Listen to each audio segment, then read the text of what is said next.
U.S. Department of Commerce, Economic Development Administration. Robin joined EDA in March of 2008 and is currently the agency's representative serving the state of South Carolina. In her capacity as EDR, she has served both North Carolina and South Carolina. Ms. Cooley has 22 years experience in community and economic development. Prior to joining EDA, Robin was employed with Central Midlands Council of Governments as Community and Economic Development Manager. Her experience also includes service with South Carolina Department of Commerce, Sandy Lynch's Regional Council of Government. Robin has a bachelor's degrees from the University of Rochester, New York, and she also holds certification as an economic development finance professional from the National Development Council. Robin, I'm going to turn the presentation over to you shortly.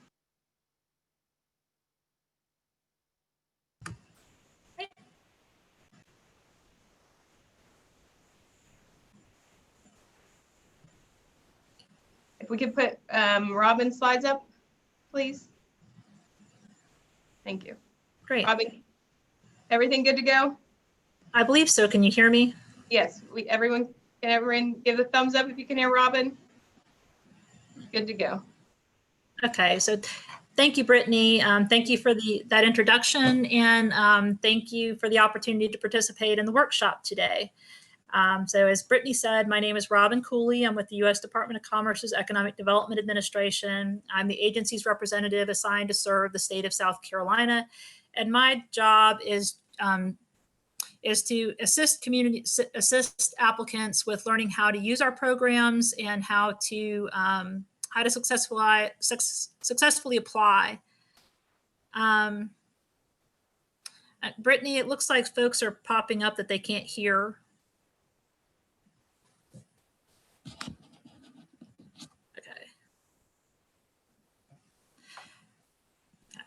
So maybe turn those who cannot hear, if you could make sure the volume on your computer is on. That may be one way to resolve it. Okay. Well, a number of folks say they can, and some folks are saying they can't. Yeah, that's what I'm trying to. Okay. So my job is essentially to help applicants use our programs, learn what's available, how to apply, and successfully get through the process. So I'm going to try to give a very brief overview here on our program. So next slide, please.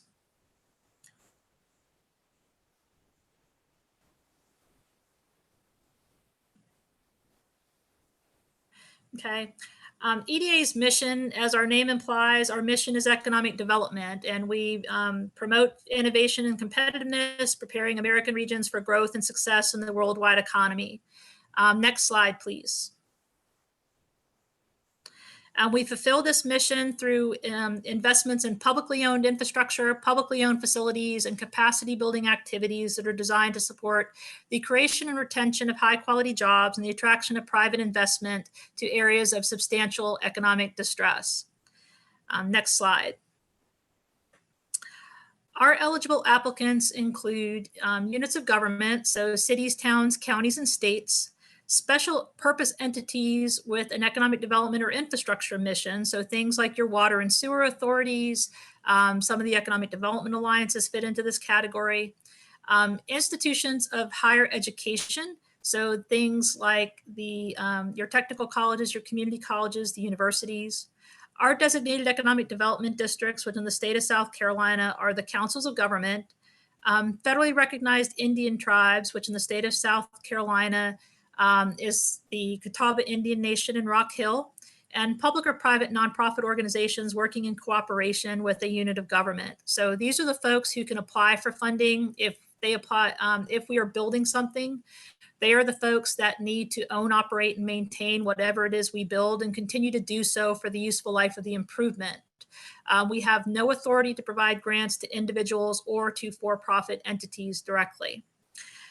So as this slide shows, we do have economic distress criteria for our public works and economic adjustment programs. The regulations say that on the date we receive an application, a project should be located in an area that meets one or more of the following criteria. So either a 24-month unemployment rate that is 1% percentage point or more above the national 24-month unemployment rate, or per capita income that is 80% or less than the national per capita income, or borrowing either barring meeting either one of those standards, there are some defined special need criteria that are spelled out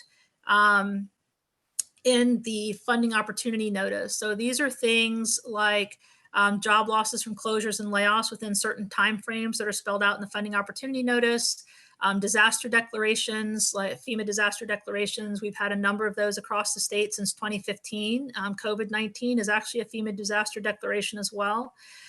Persistent poverty county designation, qualified opportunity zone designation, changing trade patterns. There are a number of things that qualify under our defined special needs. So it's not something to panic about. Most people can find some way to meet our distress criteria, but it's something you need to be aware of, because you're going to have to be able to address that in the application.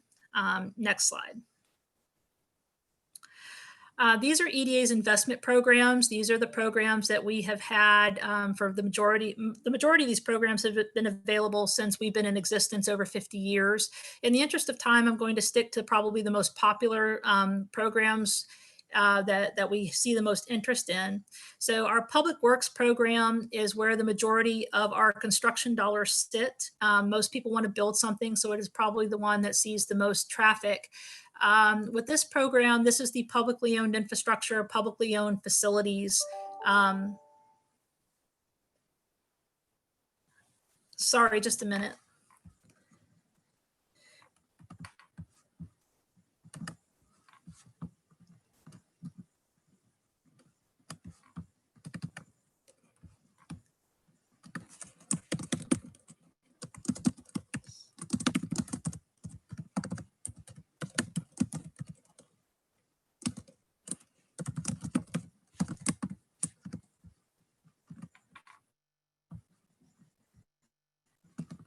So our public works program is the publicly owned facilities, publicly owned infrastructure component here. So this might be, you have some infrastructure that you have an industry that's going to locate, an existing industry that's going to expand, or an existing industry that would need some sort of infrastructure in order to stay put. And we can assist with supporting that publicly owned infrastructure. So things like water lines, sewer lines, pump stations, treatment plants, water tanks, rail spurs, roads, any sort of publicly owned infrastructure, we've been able to support that. The most competitive applications are going to have commitments for jobs and investment. So they are going to have a committed beneficiary that is actually committing to create or retain jobs and invest in their own facilities and equipment. The speculative development projects, the build it and hope they will come at some point, are not very competitive given the high demand for the funds and our limited dollars that are available. We have also built buildings and renovated buildings for workforce training facilities. So we've done a lot of those across the state. Again, a business and industry might be providing information indicating that they would create or retain a certain number of jobs and invest a certain amount in their own facilities and equipment. That they would need to, they need trained employees. The college needs somewhere to train those folks, and they approach us to help them with building a building or renovating a building. We've also built buildings and renovated buildings for small business incubators. We've been in the small business incubator business for decades. And this is as close to speculative development as it typically gets for us, because you don't have anybody to commit to jobs. You're trying to grow these people. And so folks submit a feasibility study to us that explains, shows us they've thought through this, that they can show us there's a demand for it, that if we were to help them build it, they have partners, they have supportive services, that they've thought through how they're going to operate it. So tenant selection, tenant leasing, tenant graduation policies. They have a pro forma budget that shows us when it's going to cash flow, so that we can see that it's going to cash flow within a certain period of time, and be sustainable and continue to operate. And so we've been able to work on any end of that spectrum. So it might be, incubators that support traditional Main Street mom and pop type organizations, all the way up to the tech transfer commercialization end of the spectrum. So we've done some projects, if you're familiar with Benedict College's incubator at Two Notch and Reed in Columbia, that's a little bit more on your Main Street business end of the things. We assisted Florence Darlington Technical College with the Gould incubator there at the SIMT campus. And we've also done some things up at ICAR on the tech transfer commercialization end of that spectrum. Under the Economic Adjustment Program, economic adjustment is designed to support areas that have had some sort of economic dislocation, either suddenly or over a period of time. And this might be disaster declarations and or losses of major employers. But we can do some of those same construction type projects we just talked about, as well as doing some non-construction things. So like planning and technical assistance studies or revolving loan funds. We've funded some of those through our economic adjustment program, some of those same criteria. Our planning program has two components. It has a partnership planning component. Through that component, we fund our economic development districts to revise, create, or implement their comprehensive economic development strategies.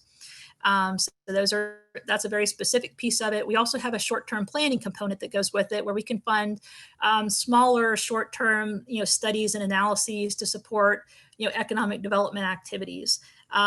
Local technical assistance is very similar to short-term planning in that we can fund some short-term finite specific planning studies that to help folks make decisions. So things like revitalization strategies, feasibility studies. There's not a good black and white description of what we fund under short-term planning and local technical assistance. There's not as long as you can talk to us about how it will support the creation or retention of jobs at some point in the future, we may be able to consider that. So I'm not going to go too much into the rest of these because I'm probably getting a little short on time. So let's move to the next slide, please. Matching. EDA does have a matching requirement. Generally, the regs say that the amount of an EDA grant may not exceed 50% of our scope of work. Areas with higher levels of economic distress may be able to qualify for a higher grant rate. Our maximum grant rate is 80%. Match can be anything that's not other federal grant funds. So state money, local money, private dollars. It doesn't specifically have to come from the applicant itself. Some of the other funders that are presenting a little bit later in this presentation have been matching sources for our grants. So we've matched with the Rural Infrastructure Authority. We've been able to match with the state CDBG program. We've also matched with rural development loan funding. And I stress loan funding because we can match with the loan funds as a loan. We would treat it like it was your money because you have to pay it back. And we're not able to match with rural development grant money, as that's another federal granting source. Next slide, please.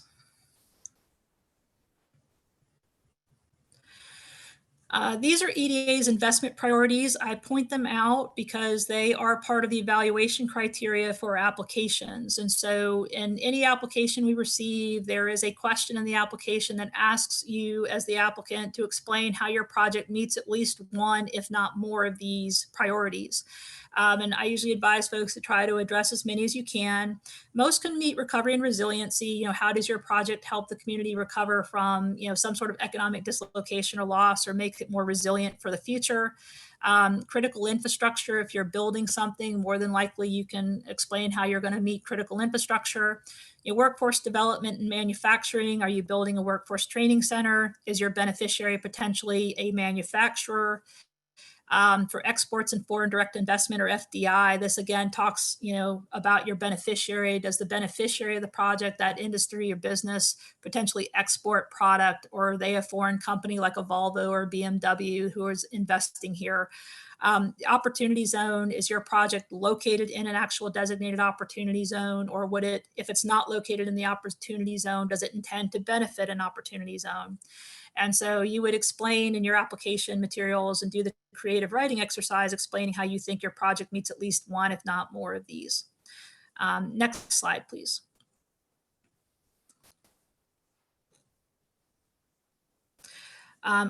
I'm showing here our current EDA funding opportunities that are available.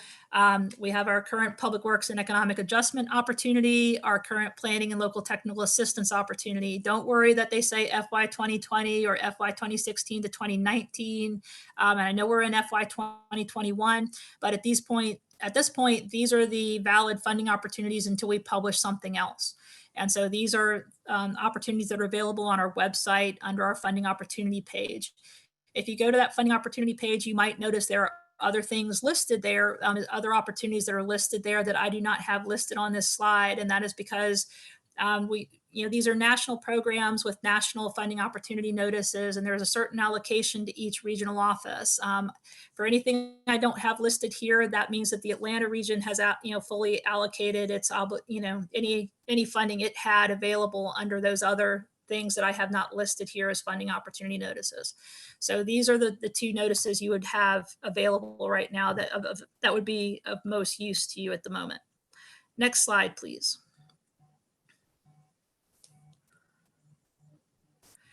As far as applying for funds, the application packages themselves for both Public Works, Economic Adjustment, and Planning and Local Technical Assistance are available electronically at grants.gov. The best way to probably find those is through EDA's website, to go to www.eda.gov, go to our funding opportunity section, and click on the actual link for that funding opportunity notice. It will take you straight to the correct page on grants.gov, where you can access all the information you need, including the application package. Applications, for Public Works and Economic Adjustment must be submitted electronically via grants.gov. So that means having to have your grants.gov account set up in order to submit that. Planning and technical assistance, you really should submit it electronically at this point if you can, via grants.gov as well. We do not have any deadlines, so you can apply throughout the year whenever you're ready. We have a rolling review cycle where we review applications throughout the year periodically and make decisions, make selections, and process applications.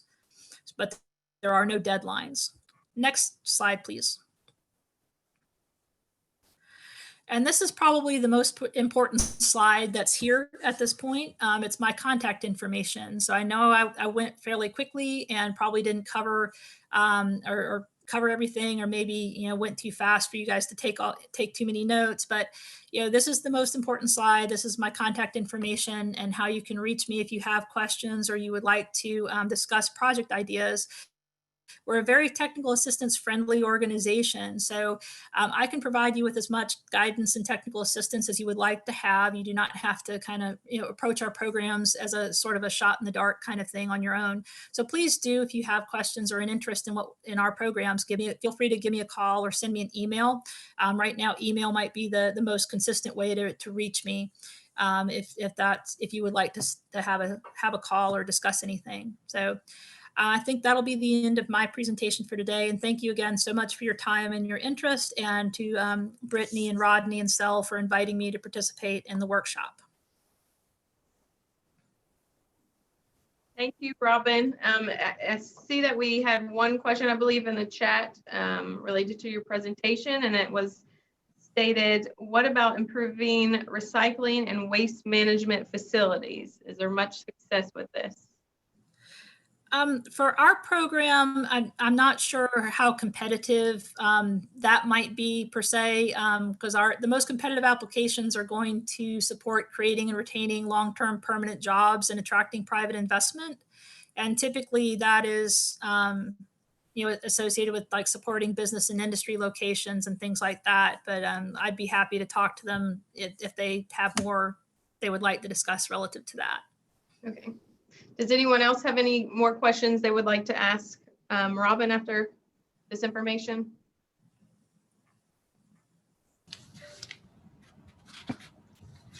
Just a few things I'm noticing in the chat. Some individuals are still having issues with audio.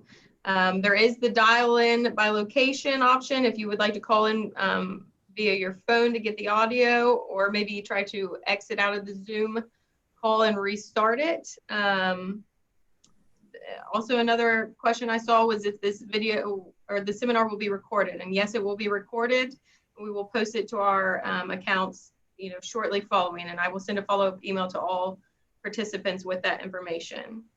Also, I did post the PDF of today's schedule in the chat, so everyone can kind of review the speaker lineup and the different agencies that will be speaking today at the seminar.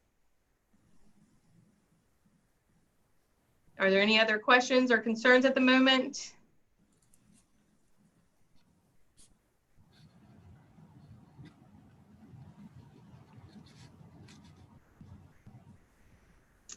With that said, we will briefly take a moment to transition to our next speaker. Robin, we thank you again for participating. And if anyone has any questions, please feel free to follow up with me and or Robin regarding these matters. Thank you so much.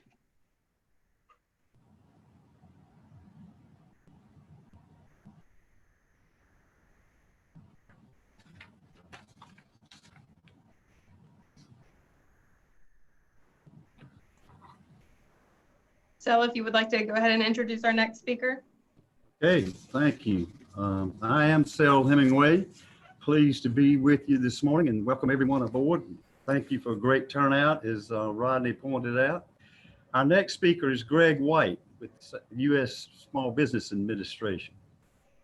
Greg is the District Director for the South Carolina United States Small Business Administration. I've known Greg for a number of years and working with him in projects in the past, but most recently, he's been very busy with CARES Act programs, PPP loans, EIDL loans, and we've had a number of discussions during the past year. Greg has served as a program director and team leader for USDA Rural Development for South Carolina and throughout the Southeast. He graduated from Clemson University with a bachelor's degree in business administrative management and attended Eau Claire High School. He has been in the lending business for more than 40 years in both the private and public sectors. He's owned his own real estate business, construction, tax service, rental service, as well as landscaping businesses. He served on Chapin and Irmo, South Carolina's town councils, planning commissions, and Irmo's Economic Development Corporation. He's very active in his church and has served as a deacon, chairman of the building committee, finance committee, and youth Royal Rangers programs.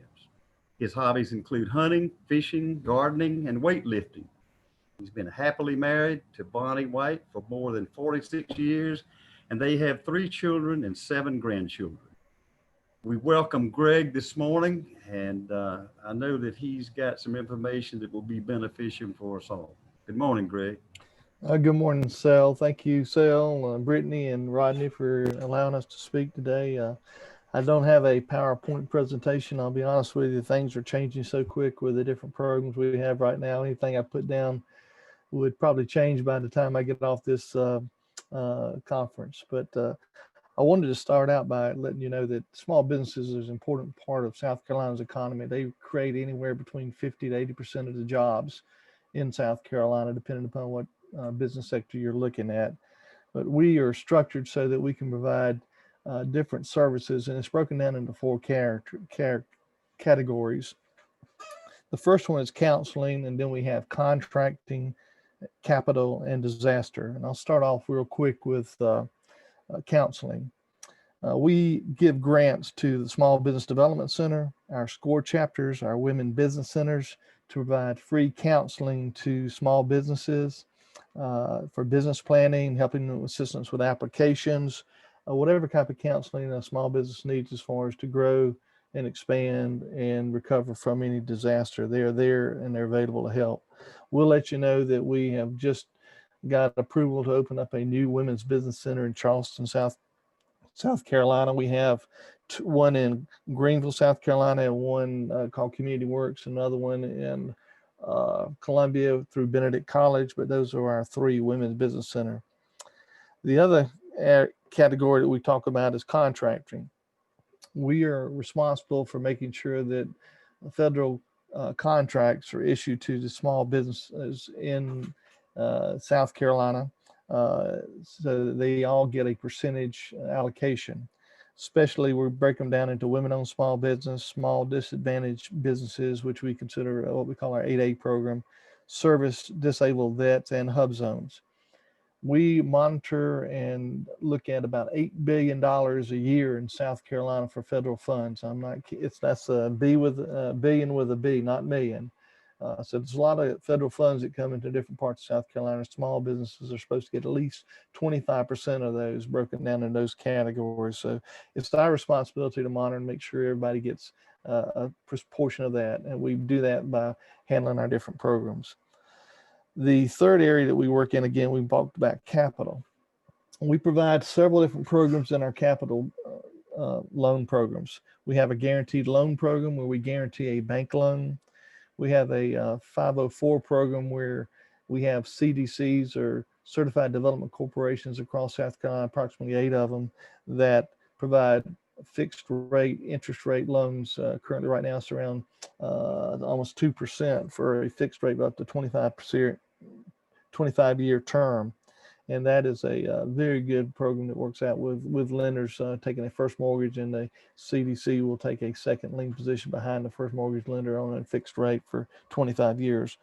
We also provide grant money and loan money to nonprofit corporations to establish microloan programs. We have several microloan programs across the state. We're looking to obtain some additional nonprofit or individuals who have the experience in micro lending to participate in that program.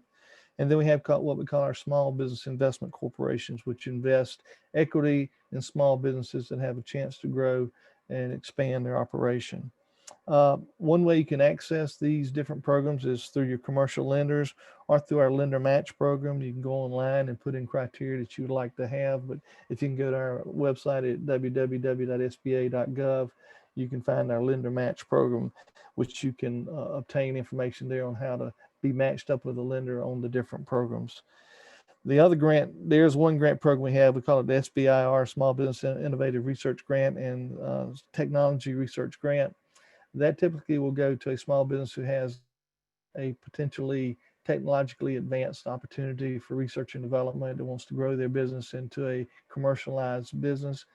There are grants prepared, and we monitor those through our operation to make sure that those are available.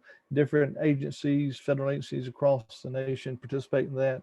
We have several in South Carolina, USDA, Department of Defense, et cetera, that will participate and provide grants to small businesses that have some opportunity for research and development and growth. And the final one, which is probably going to be the largest discussion we have today, and I'll go into as much detail as I can, is our disaster programs. There are two different programs that we're working with right now. One is the Economic Injury and Disaster Loan Program. The other one is Paycheck Protection Program. Give you an idea, we did in 14 days what we typically do in 14 years as far as lending for this program in South Carolina. And for the EDIL program, currently we've done over 47,000 loans for $2.2 billion in South Carolina. For the PPP, or Payroll Protection Program, we've done 67 applications with excess of $5.8 billion in loans. So we've been very active in that program, and it's been reauthorized now with the next legislation that was passed by Congress and signed by the president. So we're preparing to do some work on that. Currently, right now, we have actually forgiven 1.1 million loans for a total of $100 billion nationwide as far for the PPP forgiveness program. That is a tremendous accomplishment. When you get a loan, it can be forgiven 100%, and it's guaranteed 100% by SBA through that process. We are dealing right now with a lot of different issues with fraud.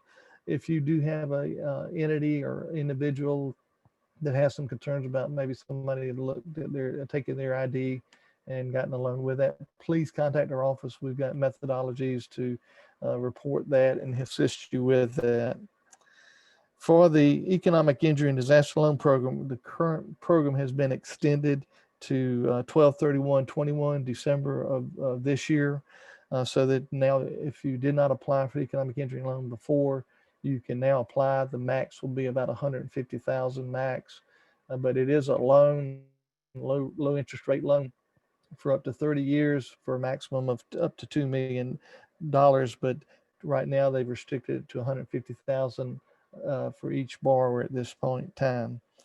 The Payroll Protection Plan, if you did not apply through the first application period, which ended in August.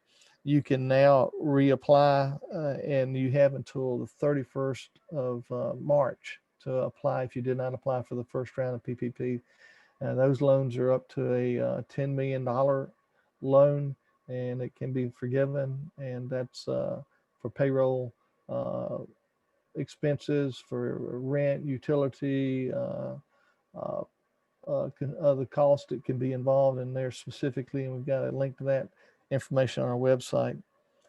The new program, which was authorized by Congress, is called PPP number 2, or CARES Act number 2.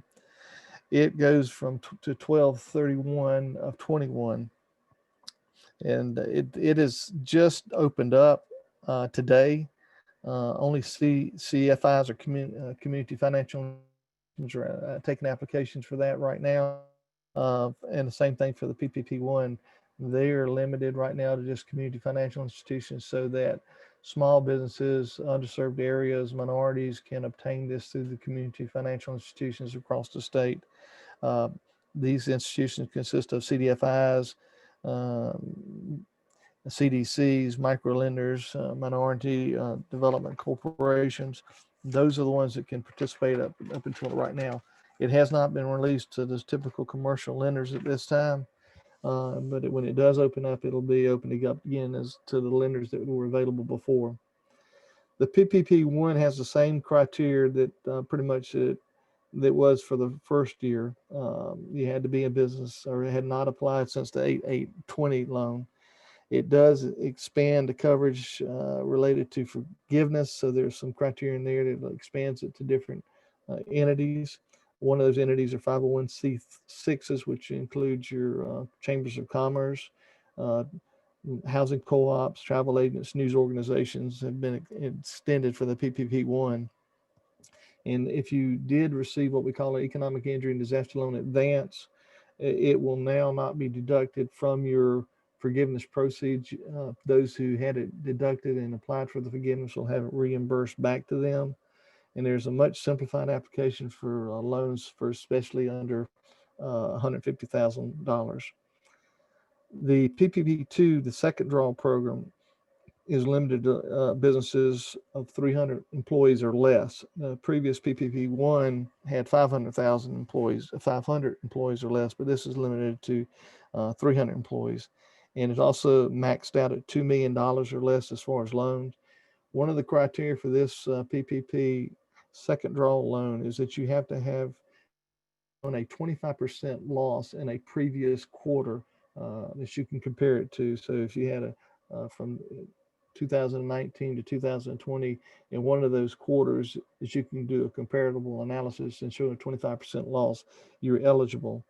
And it does extend the loan amount to 2.5 times the payroll process for typical small businesses. For a NAICS code of number 72, it goes to 3.5 times, and that NAICS code 72 refers to hospitality, restaurant industries related. Again, it's 100% guaranteed loan by SBA. The interest rate is 1% for 5 years. If the loan is not forgiven, there's an agreement to pay back the loan at 1% for 5 years with 100% guaranteed by SBA. New program just coming out is called the Shuttered Venue Operation Grant. Congress allocated $15 billion for that. $2 billion of that goes to employees, 50 employees or less. $10 million will be the max grant for any venue operation. You must have been in operations before February 29th of 20 and have not received any PPP loans. This is brand new. It will be in place soon. We have a webinar tomorrow. If you need information that we put out a press release yesterday about the webinar. If you have any information or need any information about that, please let us know or go to our website or sba.gov website, and we'll provide information how to connect to that webinar. And the final relief that we have as far as the COVID relief factors that we have is that if you did have an SBA loan a 7A or a 504 loan, we've been making payments for you for the past 8 months. We've extended that for an additional 5 months, which you'll be able to recognize. That's a mouthful and a lot of information in a short period of time, but I'll be glad to answer any questions that I can. And I'll give you a contact information. You can contact my office at 803-765-5377. We are working virtually, but we have a great staff that will respond to your questions and get back to you as soon as possible if we don't get immediate answer. You can email me at richard.white@sba.gov, and I will respond to any questions that you get or have one of my staff respond for you. With that, Rodney and Sel and Brittany, I appreciate the opportunity to do this presentation. I know it was a mouthful and it's like drinking water from a fire hose, but hopefully if you've got some questions, I'll be glad to try and answer them. Okay, Greg, thank you so much. And I do think we have a few questions here, but I want to inject at this point to say, Greg White and his team are so responsive. They were, can you imagine the amount of calls and applications that these folks received once the PPP and EIDL came out? I think they were responsive in every way, but I'm sure there was such a backlog.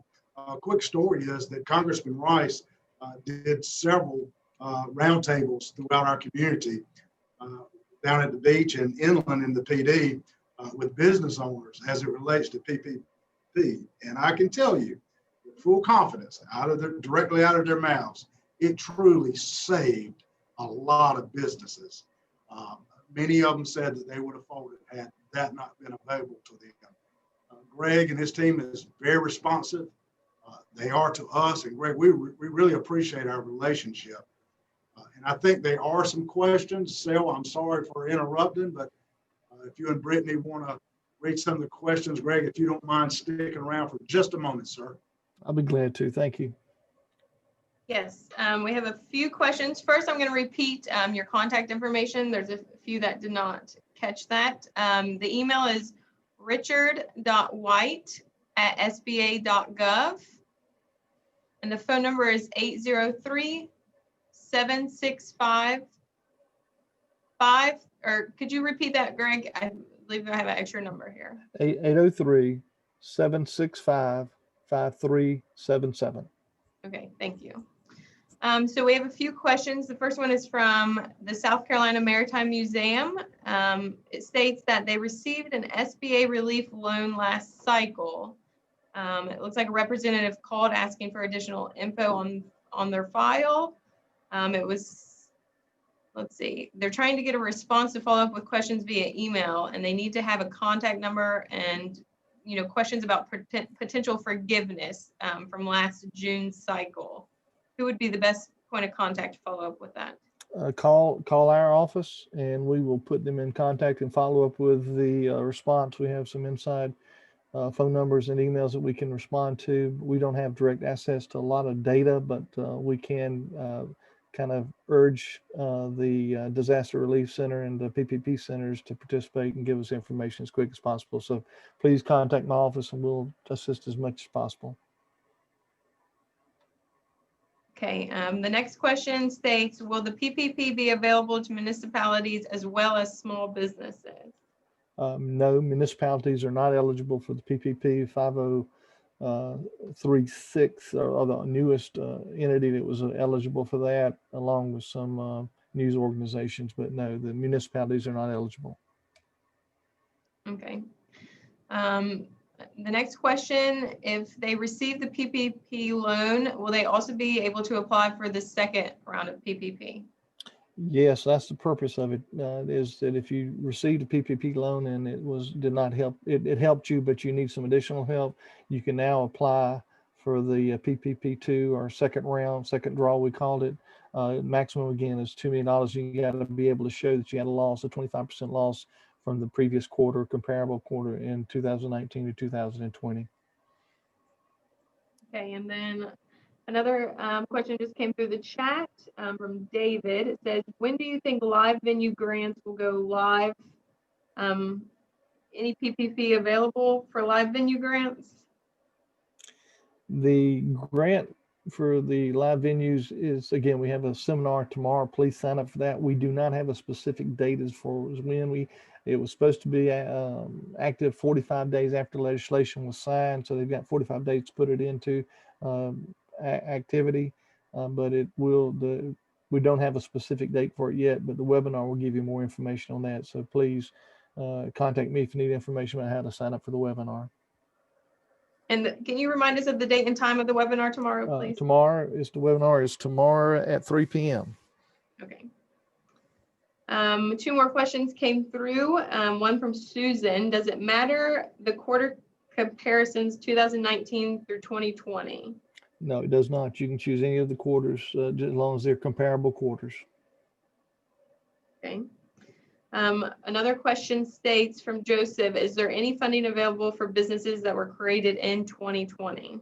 No, if you're created in 2020, you're not eligible. Okay. Another question, when will the banks have access to the second PPP loan? That's a good question. We don't have that answer right now. The DFIs or CDFs have allocations for the initial round. We have not released it. I'm hoping next week sometime that's when it will be released. Probably they typically release it to the lenders on a Monday, so it may be this coming Monday, but we'll wait. We'll have to wait and see. I don't have a specific yet. Okay, thank you. Does anyone else have any other questions?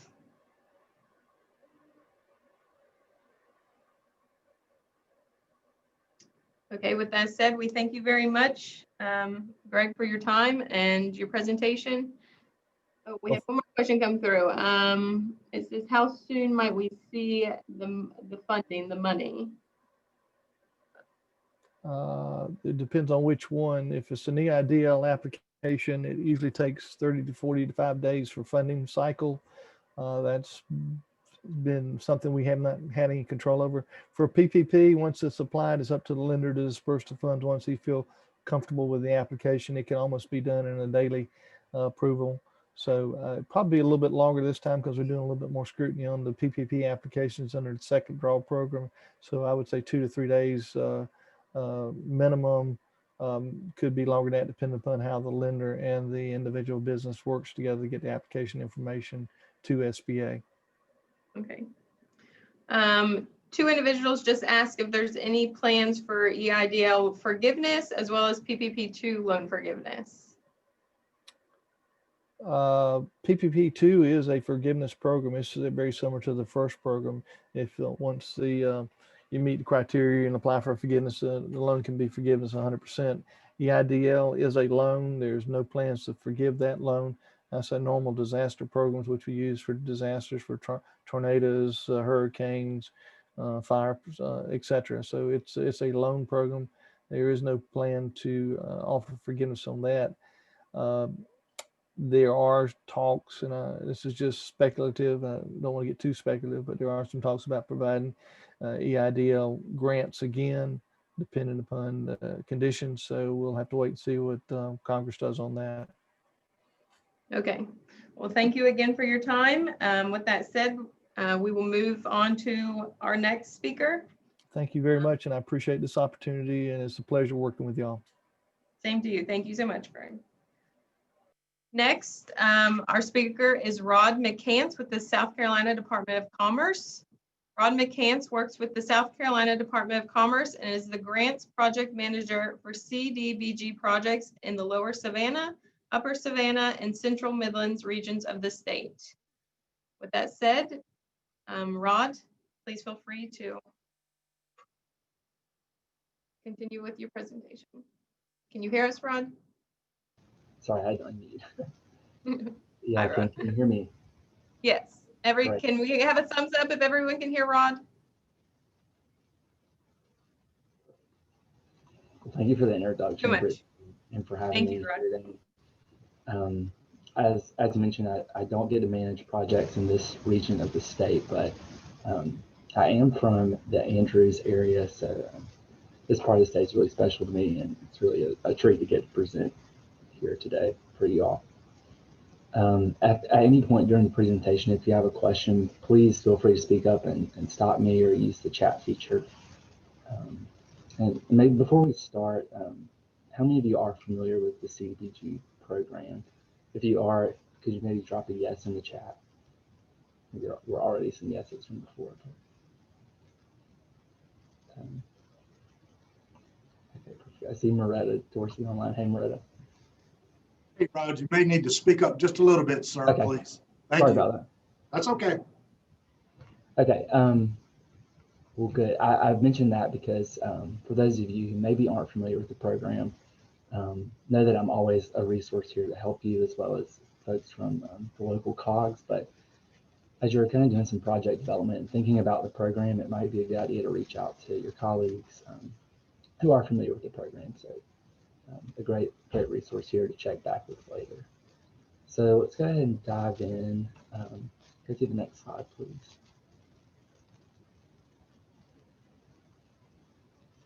Thank you. I'll first say that CDBG funding comes from the Department of Housing and Urban Development. So some places in South Carolina actually get their own CDBG allocations directly from HUD, and those places are not eligible to apply for these grants.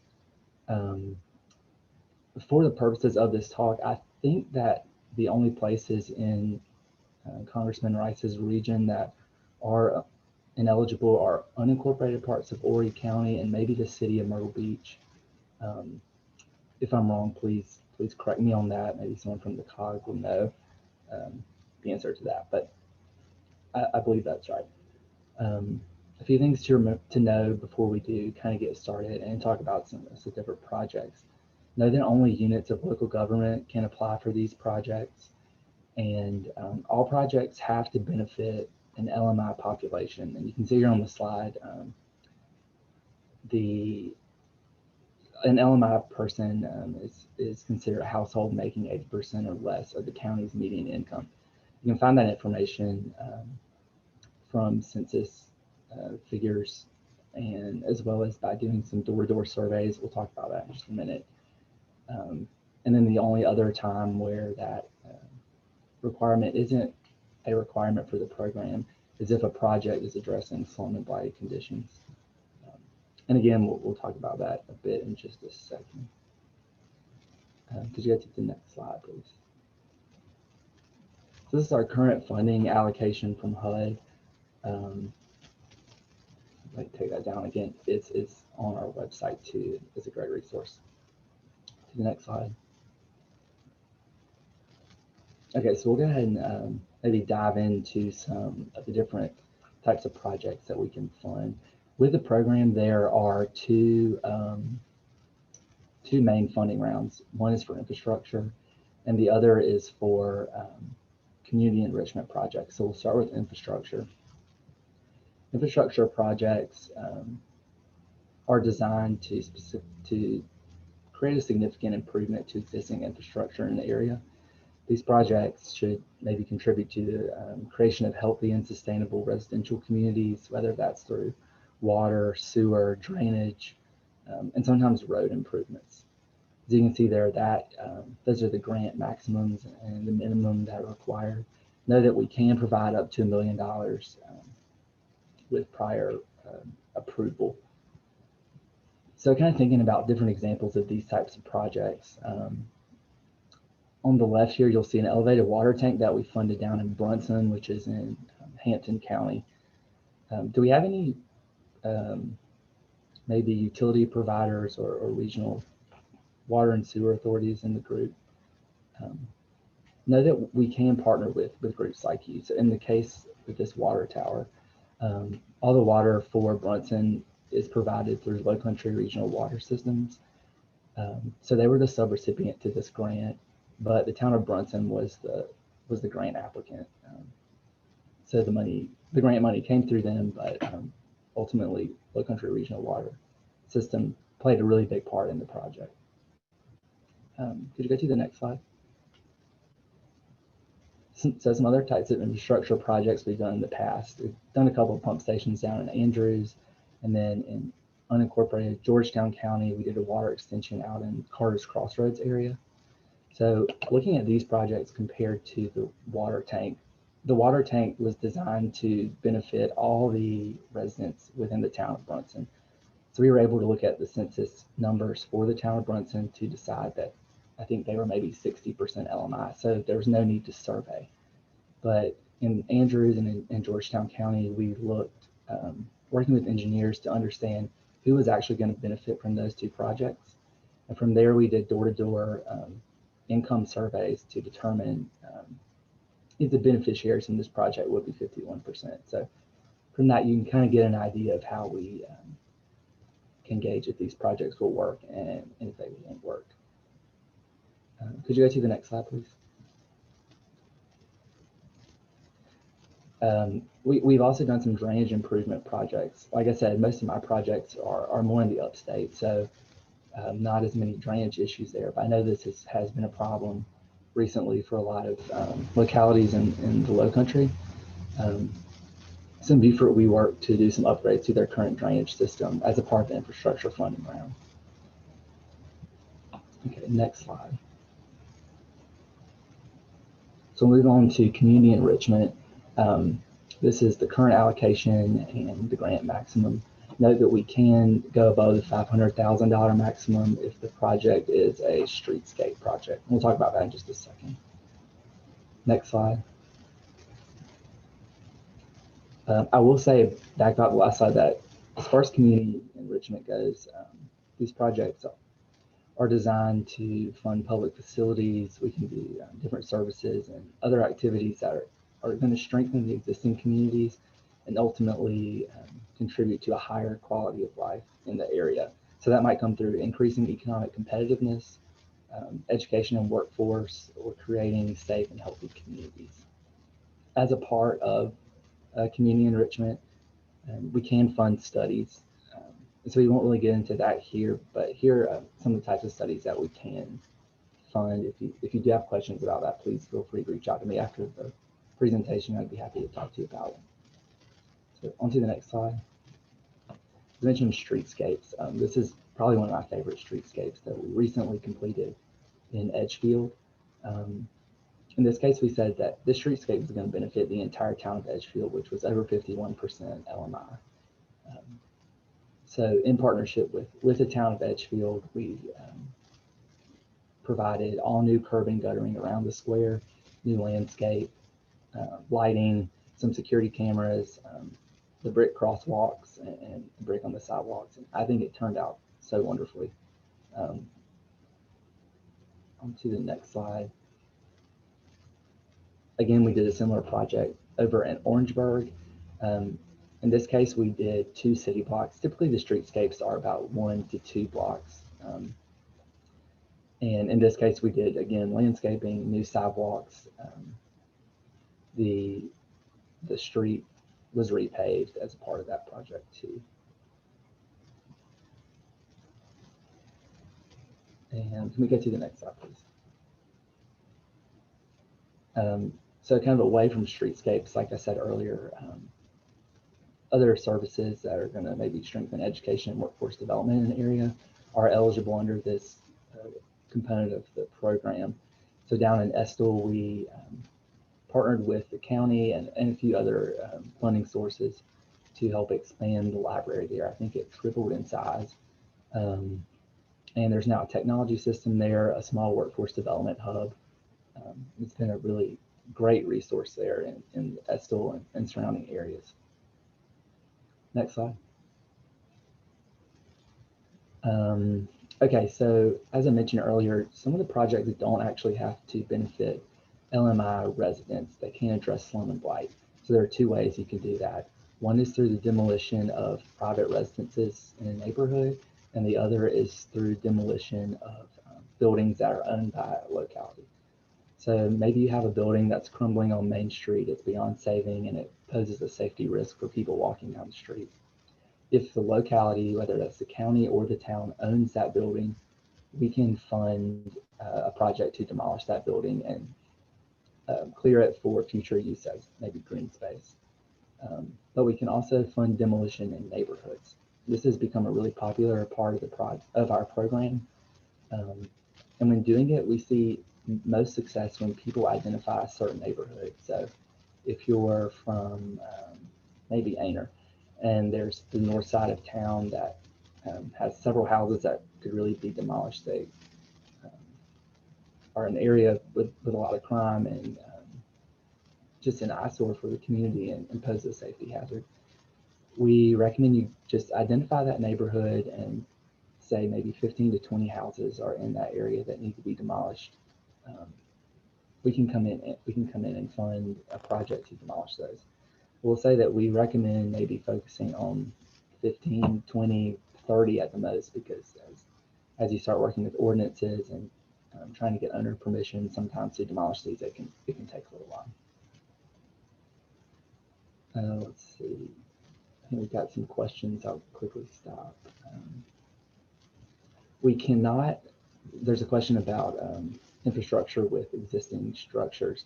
We can't replace water meters. That's one area of infrastructure that we can't work in. So next slide, please. It's also a part of the community enrichment program is neighborhood revitalization projects. Here you can see the grant maximum for that as well as the allocation. Next slide, please.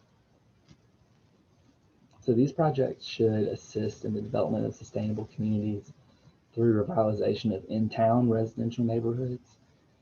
And they should address a comprehensive and multiple improvements throughout that neighborhood. So this is a project I've been working on up in Winsboro.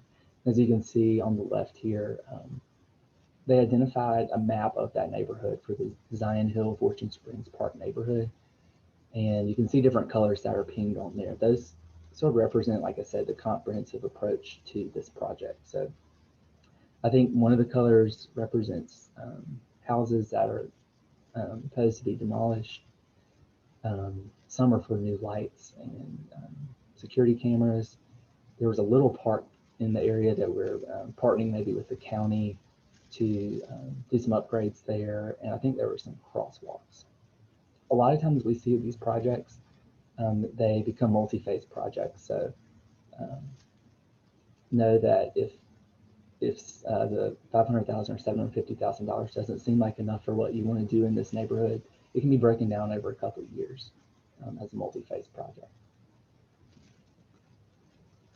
Let's see, can we go to the next slide? So similarly down in Beaufort, we did a neighborhood revitalization project. This one wasn't quite as grand as that one in Winsboro. Here they only looked at maybe 2 or 3 things. A problem they were having is that people were parking on this really busy street. I can't remember the name. And so it was a hazard for people traveling on the street as well as people getting out, opening car doors. They were parking on sidewalks. So we came in, resurfaced the street, provided this new parking lane, and put in some new sidewalks. I think some new lights and landscaping in it. It's really made a big difference in this neighborhood. Let's see. I think we do have a question from Sophia about the neighborhood project. If you are thinking about demolishing houses and it's a small neighborhood, feel free to reach out to me after the presentation. Even if the neighborhood is small, I think it's something that we could probably do. Let's go on to the next slide, please. So the next funding category, also a part of community enrichment, is special projects. You can see the grant maximum minimum here. These are designed to meet community needs that aren't typically funded through other CDBG programs or HUD partner programs. So this might include innovation, energy conservation, small parks, trails or greenways, or even extensions to current trails or greenways. These need to also benefit 51% LMI residents. Next slide, please. These are 2 examples of special projects we've recently funded. The town of Westminster in the upstate provides power to its residents. So we partnered with them to do some upgrades, do some transformers in town. Also in Gifford, the town owned the historic Rosenwald School there, and we helped with some stabilization of the roof for some future grant partnerships with other sources to create a technology center there. Next slide. the town of Edgefield purchased this street corner here with an old bank drive-through canopy. And the plan is to turn it into an open air farmers market, and then the space behind it will be used also as a park. I think they were going to fund a water feature there with some landscaping. Really cool project. So I know that's an option. Next slide, please. I won't mention too much of it, but we do provide loans for business development. This is sort of more of an economic development scale, and it works a little differently than other projects. But here are some examples of types of projects that the grant funds can be used for. Next slide, please. Here are just a few more things to not forget after the presentation. One thing I will say is that we require a 10% match for all projects. We can consider waivers, and that 10% doesn't have to come from the town. It could come maybe from another grant you got. A lot of times with infrastructure projects, we have worked with RIA and USDA, and will allow that grant that you got from those organizations to count as your match. I do want to say that these projects require a ton of steps and a lot of work up front. And I think right now, 100% of the projects that we have are managed by the grants project managers at the COGS. We do allow you to manage these projects as a locality or to hire an outside consultant, but because they can be a bit cumbersome, I recommend reaching out to someone to help the application and project management, whether it's someone from the COG or a consultant. And I'm happy to talk to you a little more about this too, if you have any questions. I think there's one more slide here. This is the upcoming year application deadlines. Again, I mentioned that there's a spring round and a community enrichment round. The spring round is infrastructure, community enrichment in the fall. Those are the two requested due dates. If you have more questions kind of about how we score projects and what we're looking for, I know this was a really brief overview today, but you can find that at cdbgsc.com. And I think the next slide has my contact information, and I'll also gladly drop that and my email and my phone number in the chat.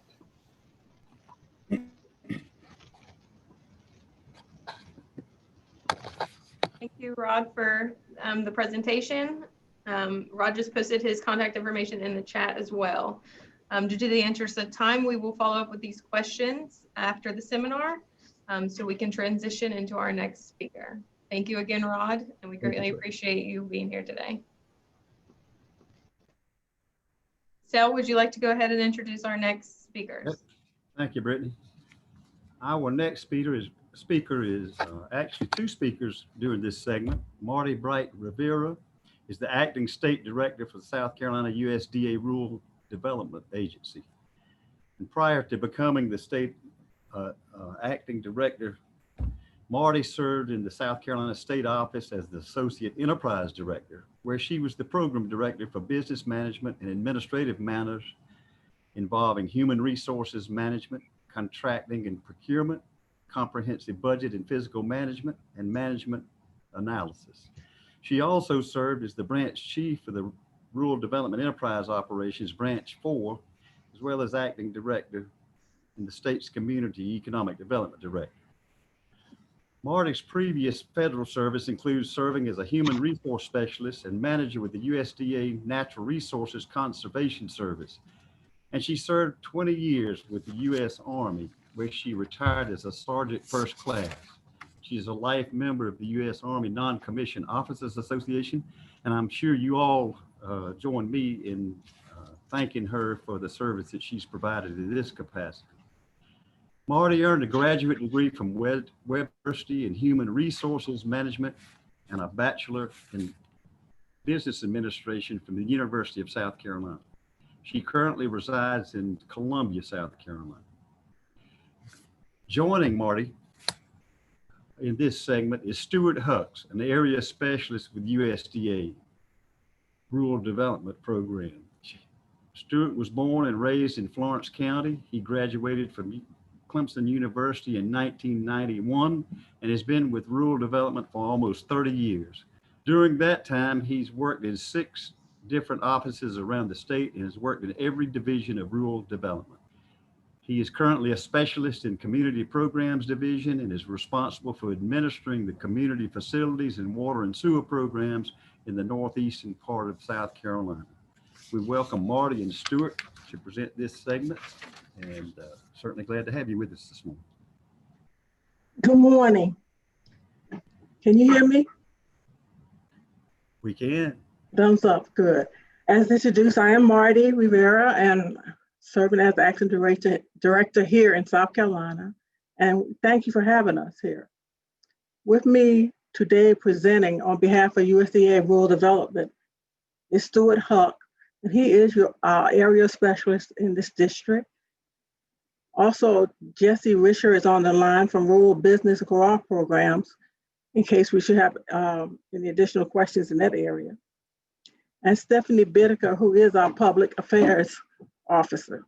We're both thrilled to be here celebrating this grant seminar in partnership with Congressman Tom Rice's office.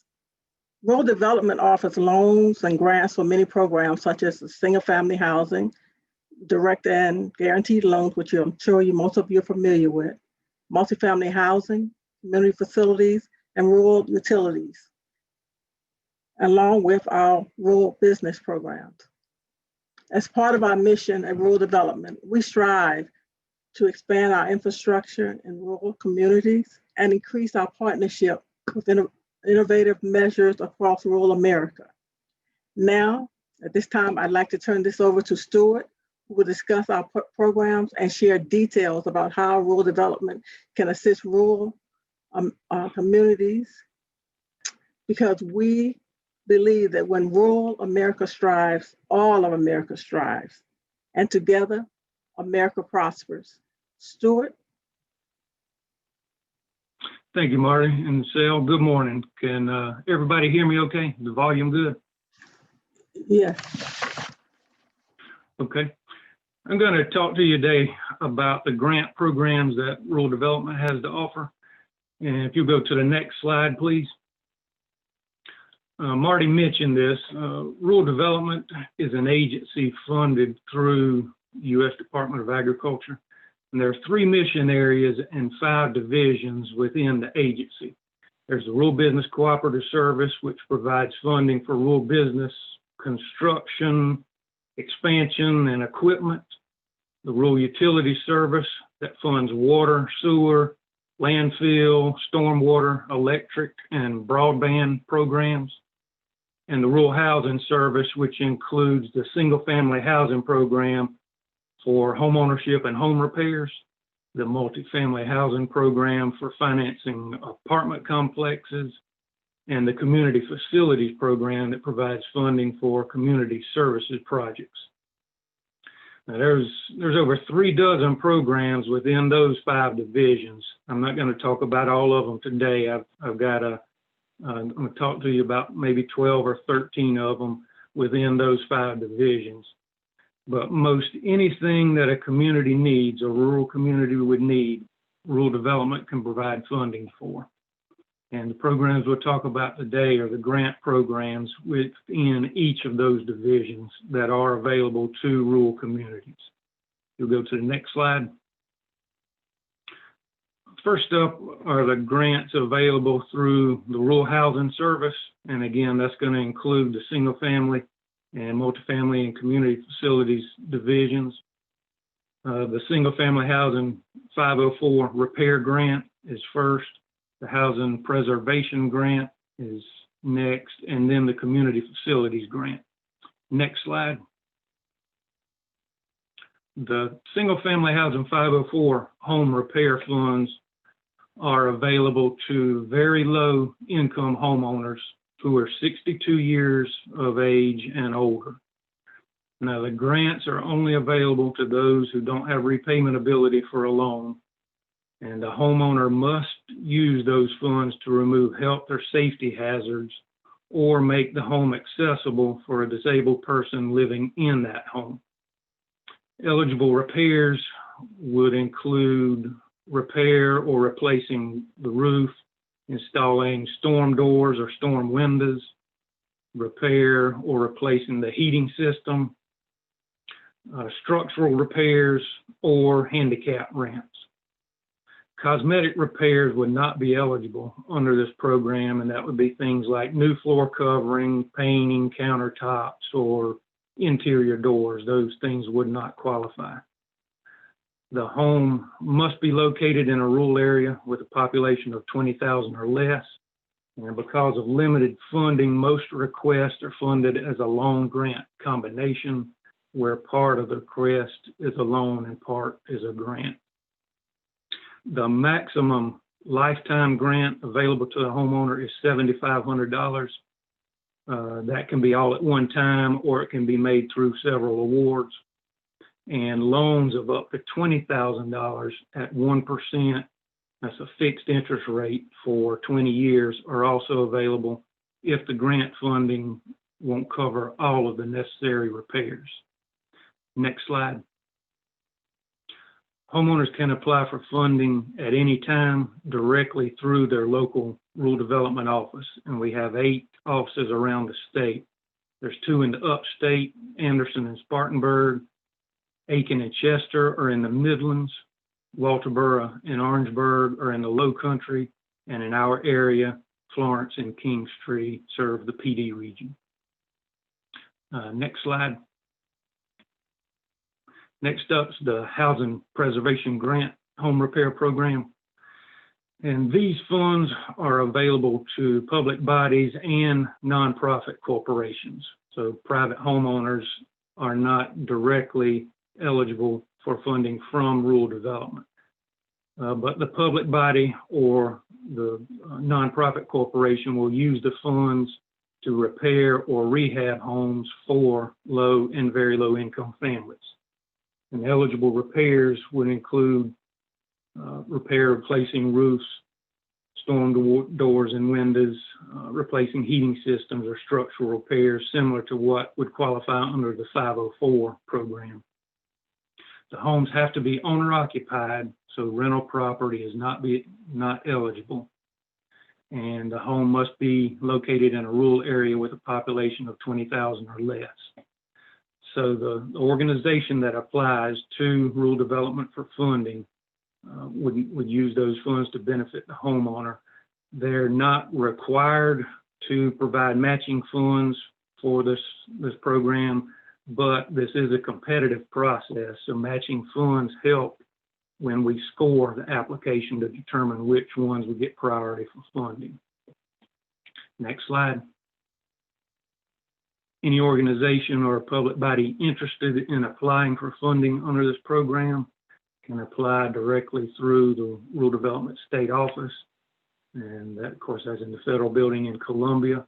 There'll be a notice posted in the Federal Register each year, usually comes out in the spring, about application requirements and deadlines for this program. And you can also check grants.gov for more information. And of course, on any of these programs, you can always contact your local office, and we'll be glad to help you any way we can. Okay, next slide. This is the Community Facilities Program. It provides funding for constructing, improving, or purchasing essential community facilities. And an essential community facility would be anything needed for the orderly development of a rural community. That would include fire and rescue buildings or equipment, schools, daycare centers, town halls, police vehicles and equipment, libraries, and healthcare centers. These funds are available to public bodies, nonprofit corporations, special purpose districts, and federally recognized Indian tribes. The project has to be located in a rural area with a population of 20,000 or less to qualify under this program. And the maximum grant available is 75% of the project cost or $50,000, whichever is less. So a match would always be required in this program. Those matching funds could come from cash on hand that the organization has available. It can be in the form of an RD loan, or it can come from some other source or a combination of sources. The rural development funding for a project can be up to 100% of the project cost, but again, it would be in the form of a loan grant combo or a loan only. And no project is too big. We've funded projects over $50 million through this program in the past, so no project is really too big or too small.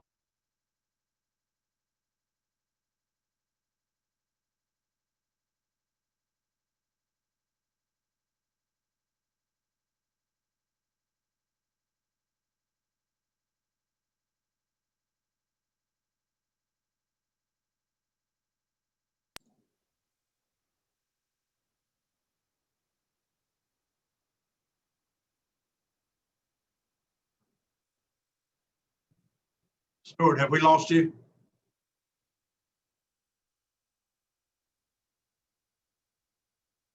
Stuart? It appears that we've lost him, Brittany. I guess we should move on to the next presenter. We can send his presentation out to Yes, all those that are certainly. participating. Okay, thank you. Chris, if you could go ahead and forward to the next presentation.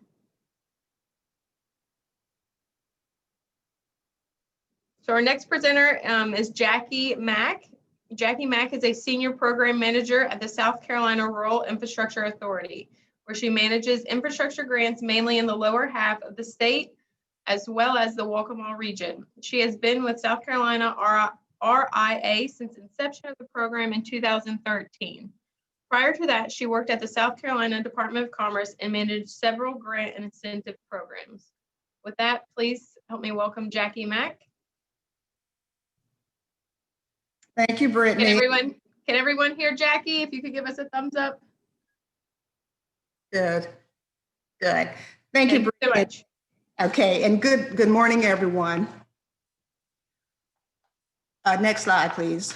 For those of you who are not familiar with the RI program, we are still a relatively new state agency with a single directive to assist communities with financing for qualified infrastructure and lay the groundwork for economic opportunities.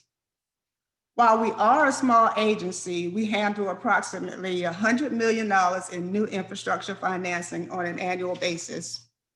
Next slide. We're here to help. We want to put communities in a position to succeed. Our vision is to work in partnership with communities to make them stronger and more sustainable by investing in their infrastructure foundation. Such investments will help maintain the quality of life for residents and open the door to new economic opportunities. We have a real customer focus and a desire to help improve communities. Next slide. RIA offers several programs of assistance, both grants and loan financing. We can also help you identify and access other funding resources for infrastructure improvements. Next slide. So while today's workshop will focus on RIA's grant programs, I do want to briefly mention the loan programs that are available through RIA for clean water, which refers to sanitary and storm sewer, and for drinking water projects. The State Revolving Loan Program is jointly administered with DHEC. We have a great partnership with them and work well together to solve problems.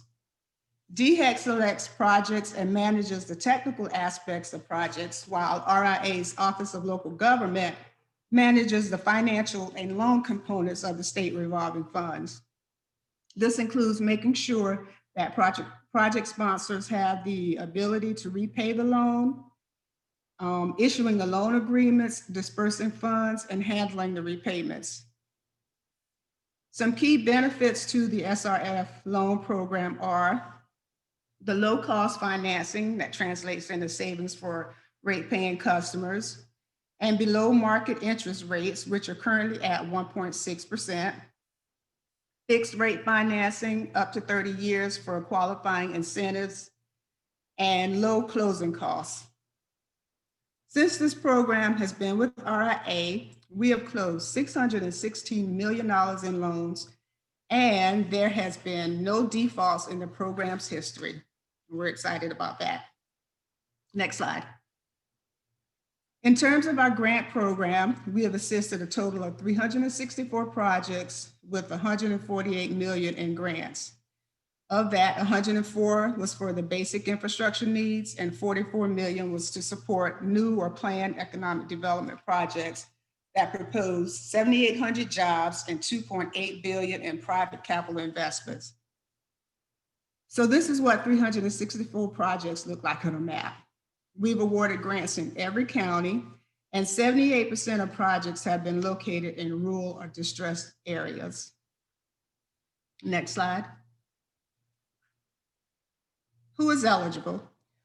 RIA grants are offered statewide with funding available to local governments, special purpose districts, and public works commissions.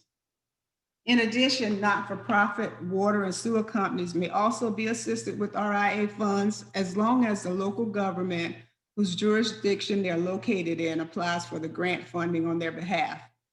Not only must the local government apply, but must also participate in the implementation of the project. It is also important to note that private for-profit water and sewer companies are not eligible to receive grant assistance. So contact us if you are unsure about your eligibility. All right, next slide. Sorry.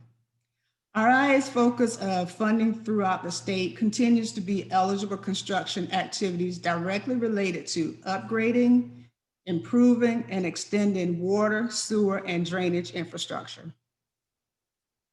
Next slide.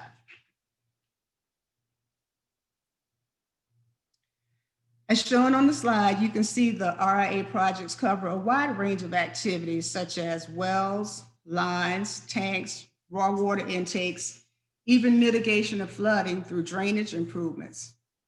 And it's also worth noting that all of the examples require solid documentation to support the project's need, as well as reflect the significant impact these improvements would have on the system. Next slide. We have 25 million in state grant funds available for the fiscal year. This is not a federally funded grant program, and there are no federal requirements involved. These funds are available through a competitive grant process in 2 program areas. We have 17 million set aside for the basic infrastructure program and 8 million set aside for economic infrastructure program. Now keep in mind that the board reserves the right to distribute these funds according to the demand and urgency of the applications we receive. Next slide, please.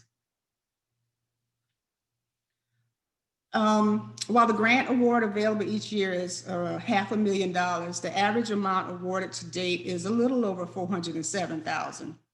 As you can see, quite often we receive requests for less than $500,000. However, in some cases, we can also consider amounts greater than that based on the need and current conditions. In fact, there have been a few examples over the years where we have awarded $1 million or more. There may be times where a larger amount is warranted when there are special circumstances to justify the request. Documentation for this type of request must be provided with the application.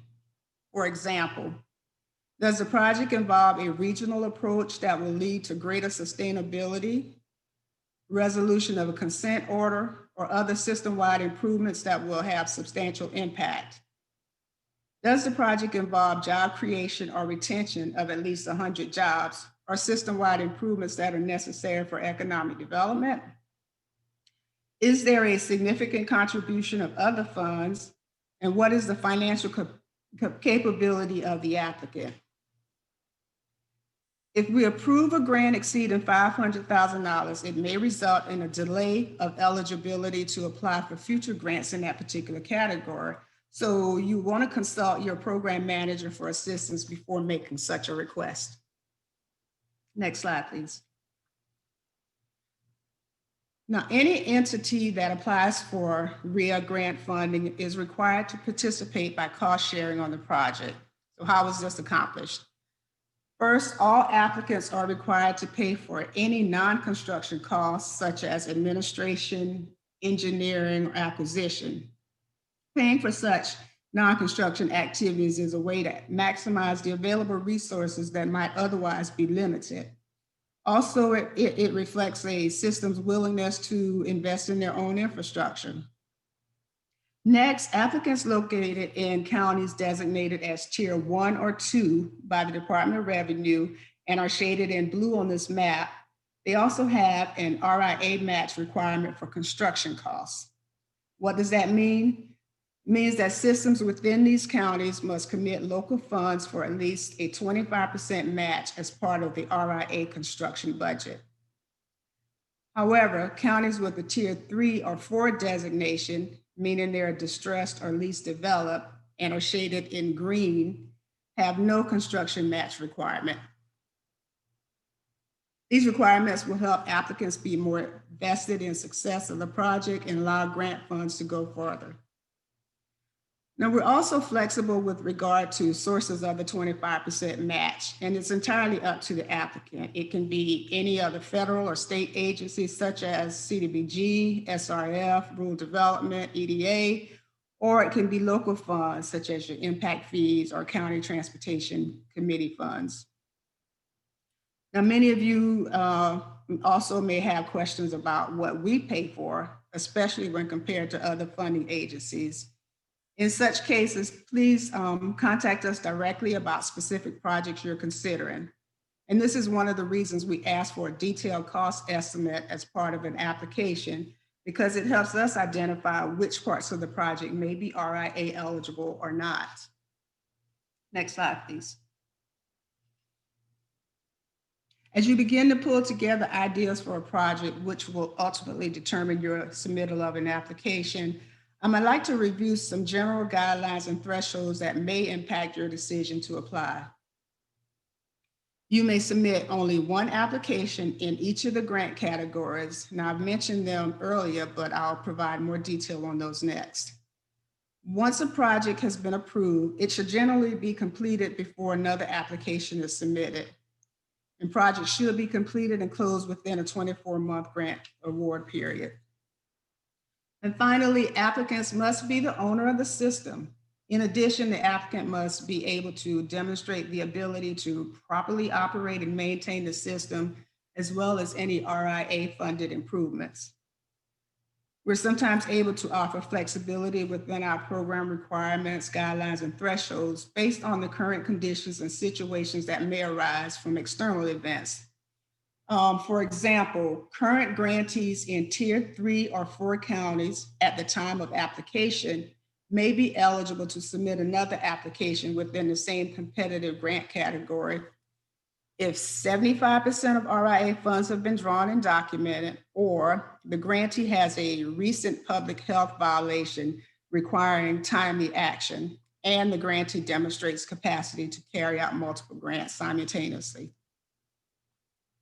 Other exceptions which are more routine include a local government can have multiple applications or grant awards if they are applying on behalf of not-for-profit water or sewer companies that are within the local government's jurisdiction. However, the local government itself can only submit one application or receive one grant award per category. Also, even if a local government does not own or operate the system being upgraded, it can still apply for an economic infrastructure grant. And lastly, in the event the infrastructure is owned by one eligible public entity, but operated and or maintained by another eligible public entity, the operator may submit an application for implementation of the project on behalf of the owner if the owner authorizes it in writing. So if you're unsure if the proposed project meets one of these thresholds, or there's another consideration such as your current project is nearing completion and you would like to submit another application, then give us a call to discuss it further. Next slide, please. So now that you've heard some guidelines on the RIA grant programs, let me go over the two grant categories that we offer, which, as I mentioned, is the basic infrastructure and the economic infrastructure programs. Next slide. RIA has identified objectives for the basic infrastructure program. First, we want to ensure that the well-being of residents and visitors alike is safeguarded against negative environmental impacts. Second, if a system is out of compliance or not meeting regulatory standards, our agency wants to provide financial assistance so that they can meet environmental quality regulations. And finally, communities are facing a critical time where infrastructure has reached the end of its useful life, and there's a great need to expand capacity for future generations. Now, this program category is very competitive. So to assist in targeting funds to areas of the greatest need, we've established priorities for assistance. Next slide. The highest priority will be given to projects that implement a regional or cooperative approach that will lead to greater system sustainability. Projects that address EPA or DHEC consent orders or unsatisfactory ratings related to public health or environmental quality, or emergency projects that will resolve an imminent public health or environmental threat that has become critical in the past 6 months, also rank high. Next are projects that address facilities identified in DHEC sanitary surveys or compliance evaluation inspections as needing improvement, or that have resulted in frequent violations of DHEC water quality standards. And finally, projects that improve existing infrastructure that has reached the end of its useful life or is in severely deteriorating condition, therefore negatively impacting the system, can also apply for grant funds. And this is actually the #1 type of projects that we award. In addition to the priorities related to need, other factors that are considered include project feasibility and impact. With regard to feasibility, the cost effectiveness of a project is compared to direct beneficiaries. As a guideline, we consider $10,000 of RIA funds per customer benefiting to be cost effective. If it's more than that, you need to provide additional documentation to make your case. Additionally, where there are line extensions to serve new customers, at least 70% should be committed to connect, and you should have written commitments for it to be considered a viable project. Projects that are ready to go, meaning all funding is secured, an engineer has been retained, and permits are in hand, also demonstrates your ability to carry out the project in a timely manner. And then finally, we look at the number of direct beneficiaries and the long-term impacts. Of course, projects with system-wide impacts benefit more people. Next slide, please. So one specific example that I'd like to highlight is a project that we awarded to the city of Conway to upgrade a stormwater drainage system in their Chicora subdivision. This project was part of an effort to relieve significant flooding in streets and neighborhood yards after heavy rainfalls. So now that the project is complete, we've received recent feedback from the community, which indicates that they're seeing positive developments as a result of the work. There's been no flooding or standing water issues during recent rain events, and the project has sparked revitalization in the area as people started moving back in the neighborhood because of the improvements. So we're really excited about that. The next program category, next slide, please. The next program category is economic infrastructure. The objective for this program is to support opportunities that will enhance job creation, put communities in a position to attract new development, and boost community sustainability. In order to attract business, communities need reliable infrastructure with the capacity to serve their needs. They often will choose shovel-ready industrial sites with utilities available. These ready-to-go sites will reduce construction time and provide a quicker startup time. Of course, for businesses, time is money. Next slide, please. So the priorities in the economic infrastructure category first priority is economic development projects that will lead to new job creation and private investment. This means there is an announced or soon to be announced company, either new or expanding, and they have committed to job creation. These projects are carefully coordinated with the Department of Commerce, and our participation generally happens when there is a funding gap related to public infrastructure needs.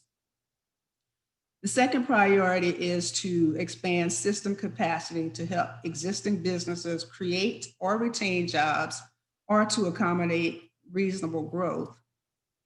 Existing companies are already impacting their community, but due to limitations of the utility system, they cannot continue operating in the same way or grow in jobs or capital investment.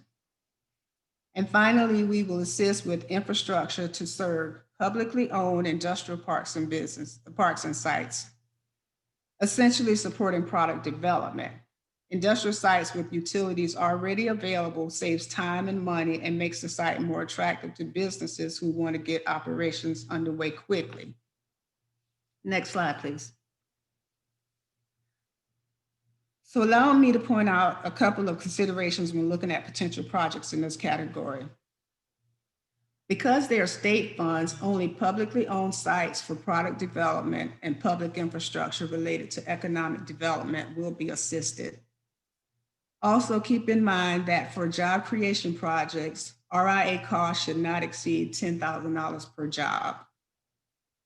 And generally, RIA will only be involved when there is a funding gap after state and local incentives have already been exhausted. The application should not be submitted to RIA until a final location decision has been made by the company and all incentives have been approved.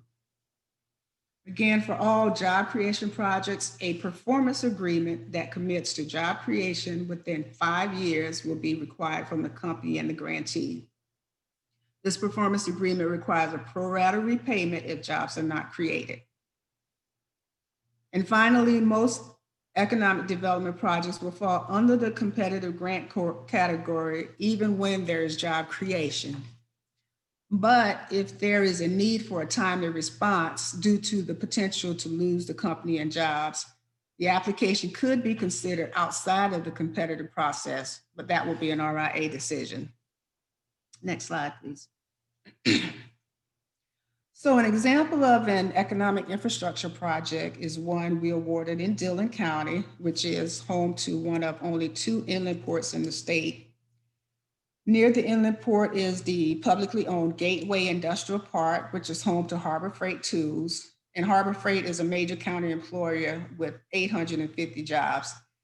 They were proposing to expand with an $80 million capital investment and creation of 400 new jobs. So to facilitate this expansion, additional water, sewer, and other infrastructure needs existed. And RIA provided a grant to assist with water and sewer improvements. Of course, the Department of Commerce and county also contributed to this project, which was a total of $4.8 million. Not only will the project benefit this important local company, but it also helps to serve the new inland port, which will be a regional draw for economic activity. Next slide, please. So the upcoming deadlines for RIA, we accept applications twice a year in the spring and the fall. We recently completed our fall round. So the next deadline for submitting applications is March 15th. And you may submit applications for either the basic infrastructure or economic infrastructure category, or for both, depending on your situation. So just remember that deadline, March 15. And all of this information is on our website as well. Next slide, please.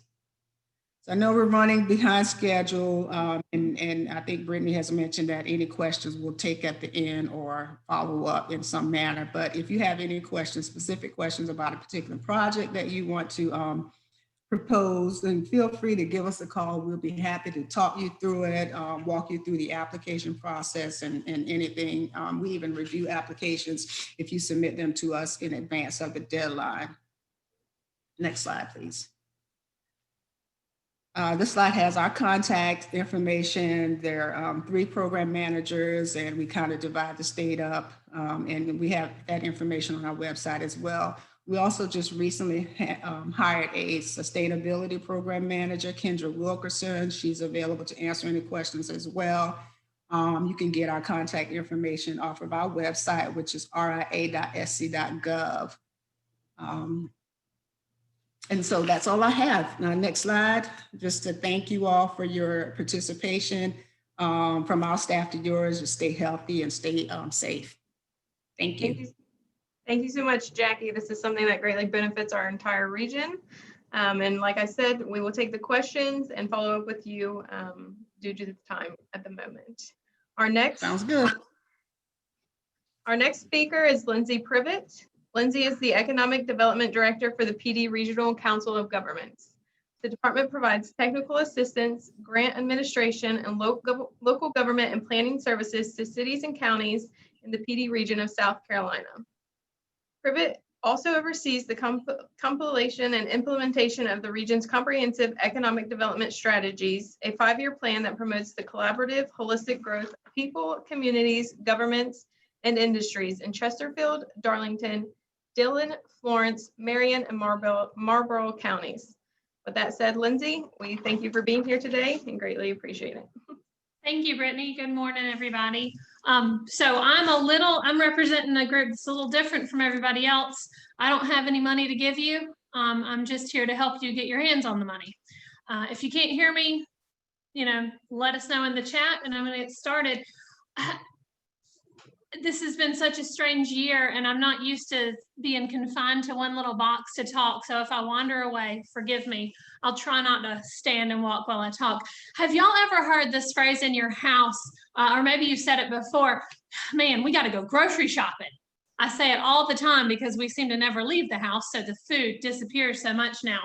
So you go grocery shopping and you get in there and you're starving and everything looks good. And before you know it, you have four packs of cheese and 7 different kinds of Oreos and a bottle of balsamic vinegar because you saw a lady on the cooking show making something with it last week and you think you're going to try it and you're broke, but you have no real food to eat.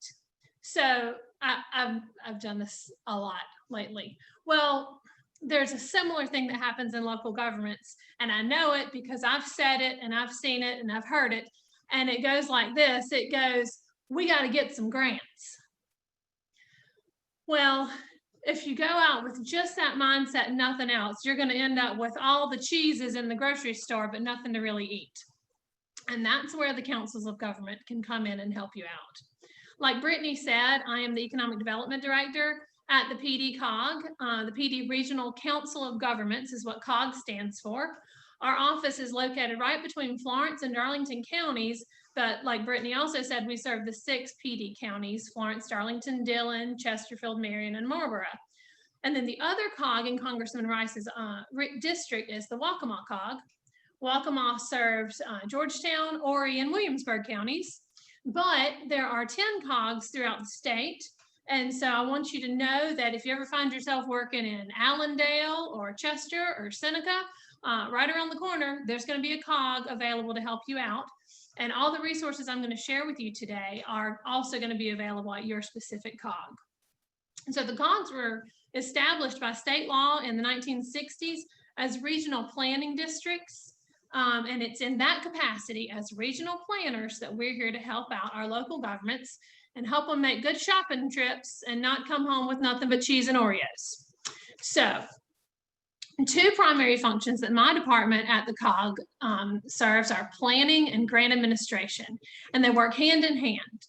And I've worked in local governments for many years, so I understand that a lot of times it feels like, you know what, we don't have time to plan. We're just trying to keep the lights on and the toilets flushing and the garbage picked up. So, take your planning somewhere else. And I understand that. And sometimes you got to wing it, and that's fine. But without good planning, we really can't get anywhere. And so that's why we're here to help you with that planning so that you don't have to do it all by yourself. Our planners and our grant managers work with cities and counties to find out what their challenges are, And then we go out and look for grant funds that can help with those challenges, because not all needs can be met by all grants. And sometimes you got to know the right words to put in the application. You got to know the right place to go to get the need met. And so that's what we're here to help you with. So practically, the way we help you out is, first, we plan. We work with local planning commissions, planning staff, and we create and update comprehensive plans, zoning ordinances, any other plan that you may have that you need that helps the local decision makers set their priorities for their localities. We also provide training and continuing education to staff and committee members to keep them up to date on regulations. We also listen out for issues that are common to all of our localities. And if there's something that just keeps causing an issue, that we can bring in an expert for and provide a training just specific to that, we do that as well. And then once we get our plans done, once our localities know where we're going, then we go after the grants. So that's the second thing we're here to help you all with. Even though it's the second step, honestly, grant administration is probably the thing we spend the majority of our time on, because it is so time consuming, so detailed. As you've heard this morning from all these other funding sources, there's a lot of requirements. Each program is slightly different, and it takes a long time to become familiar with those and know exactly what the right fit is for your particular project. Currently, we administer CDBG grants, EDA grants, Rural Infrastructure Authority grants, and occasionally we will do some DOT grants too, if they fit into our larger projects that we're working on. But when I say we administer grants, that's not a real helpful phrase. I understand that it's hard to get your mind around what really that means. Last year, this seminar was in person, and I brought a giant banker box full of files and just tossed them on the table and said, this is what I take care of, so that you don't have to take care of it at your office. So just, there's your visual for what does we administer grants mean. It means we write the grants. We submit them. We make sure that you're meeting all the requirements, because there's a lot of red tape and a lot of fine print. We submit your quarterly reports. We help you select engineers if you need that. We help with the contracts. We advertise your project for bids. We review the contracts. We interview workers if that's a requirement of the project. So start to finish, we are there with you to have a successful grant experience. So that's the grant process. I've said it really quickly, but like I said, we do pretty much all the grant projects or grant funders you've heard from today. We can work with, we're experienced with them. I want to tell you about a few different projects that we're managing in the PD region, just to give you an idea of specific things that maybe we could help you out with in your locality. Right now, we're managing 6 EDA grants. Robin Cooley spoke first thing this morning, and we could not get these things done without her. She is an absolute gem in our state, and she helps us identify projects that are going to be competitive for EDA. And one of the EDA grants that we're administering right now is in Florence County. If you're driving down I-95 near the exit for Francis Marion or Myrtle Beach, that's Highway 327. And Buc-ee's is a truck stop travel center extraordinaire based in Texas, and they have decided to open a branch or a location here in Florence County. And so this is going to lead to hundreds of jobs, tens of millions of dollars in investment in the local economy. So we were able to secure an EDA grant that would fund the driveway into the property. This property has not been developed ever. It's been farmland and woods and things. And so there was no way in and out of the property.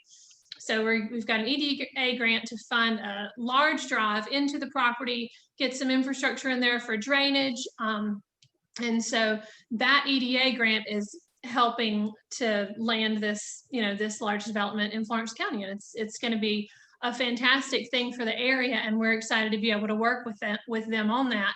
And what we're doing is making sure that the funds are properly used with that grant. And then you also heard from Rod, who talked about CDBG grants, and we also administer lots of CDBG grants. Right now, we've got 16 of them that we're administering.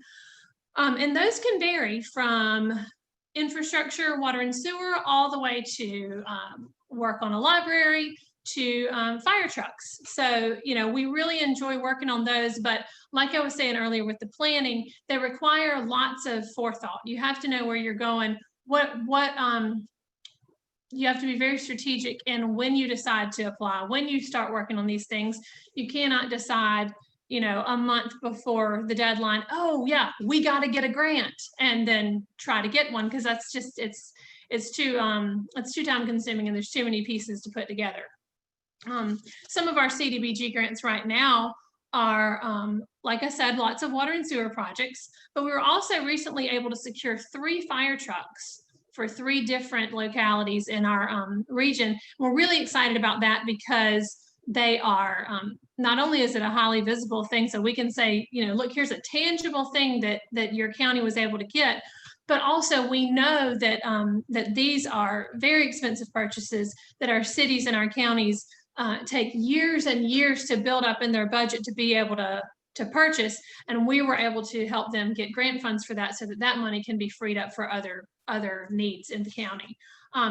We also have recently administered a grant to demolish almost 30 dilapidated and vacant houses in the town of Bennettsville. We're working on another grant almost identical to that in a different part of town, trying to help out to make these neighborhoods more livable, the quality of life better. Just, you can imagine if you're living in a neighborhood where there are 30 houses that are fallen down and overgrown with trees, that, getting rid of those really improves your quality of life. So that's something that we have just finished up in Bennettsville. We were very happy to work on that.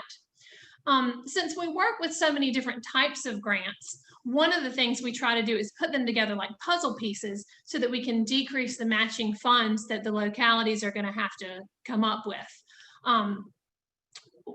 All of the grant programs that y'all heard about today have match requirements to some degree. So one example of how we've tried to help a locality put together multiple funding sources to decrease what they're going to have to spend out of pocket would be the town of Sherrill in Chesterfield County.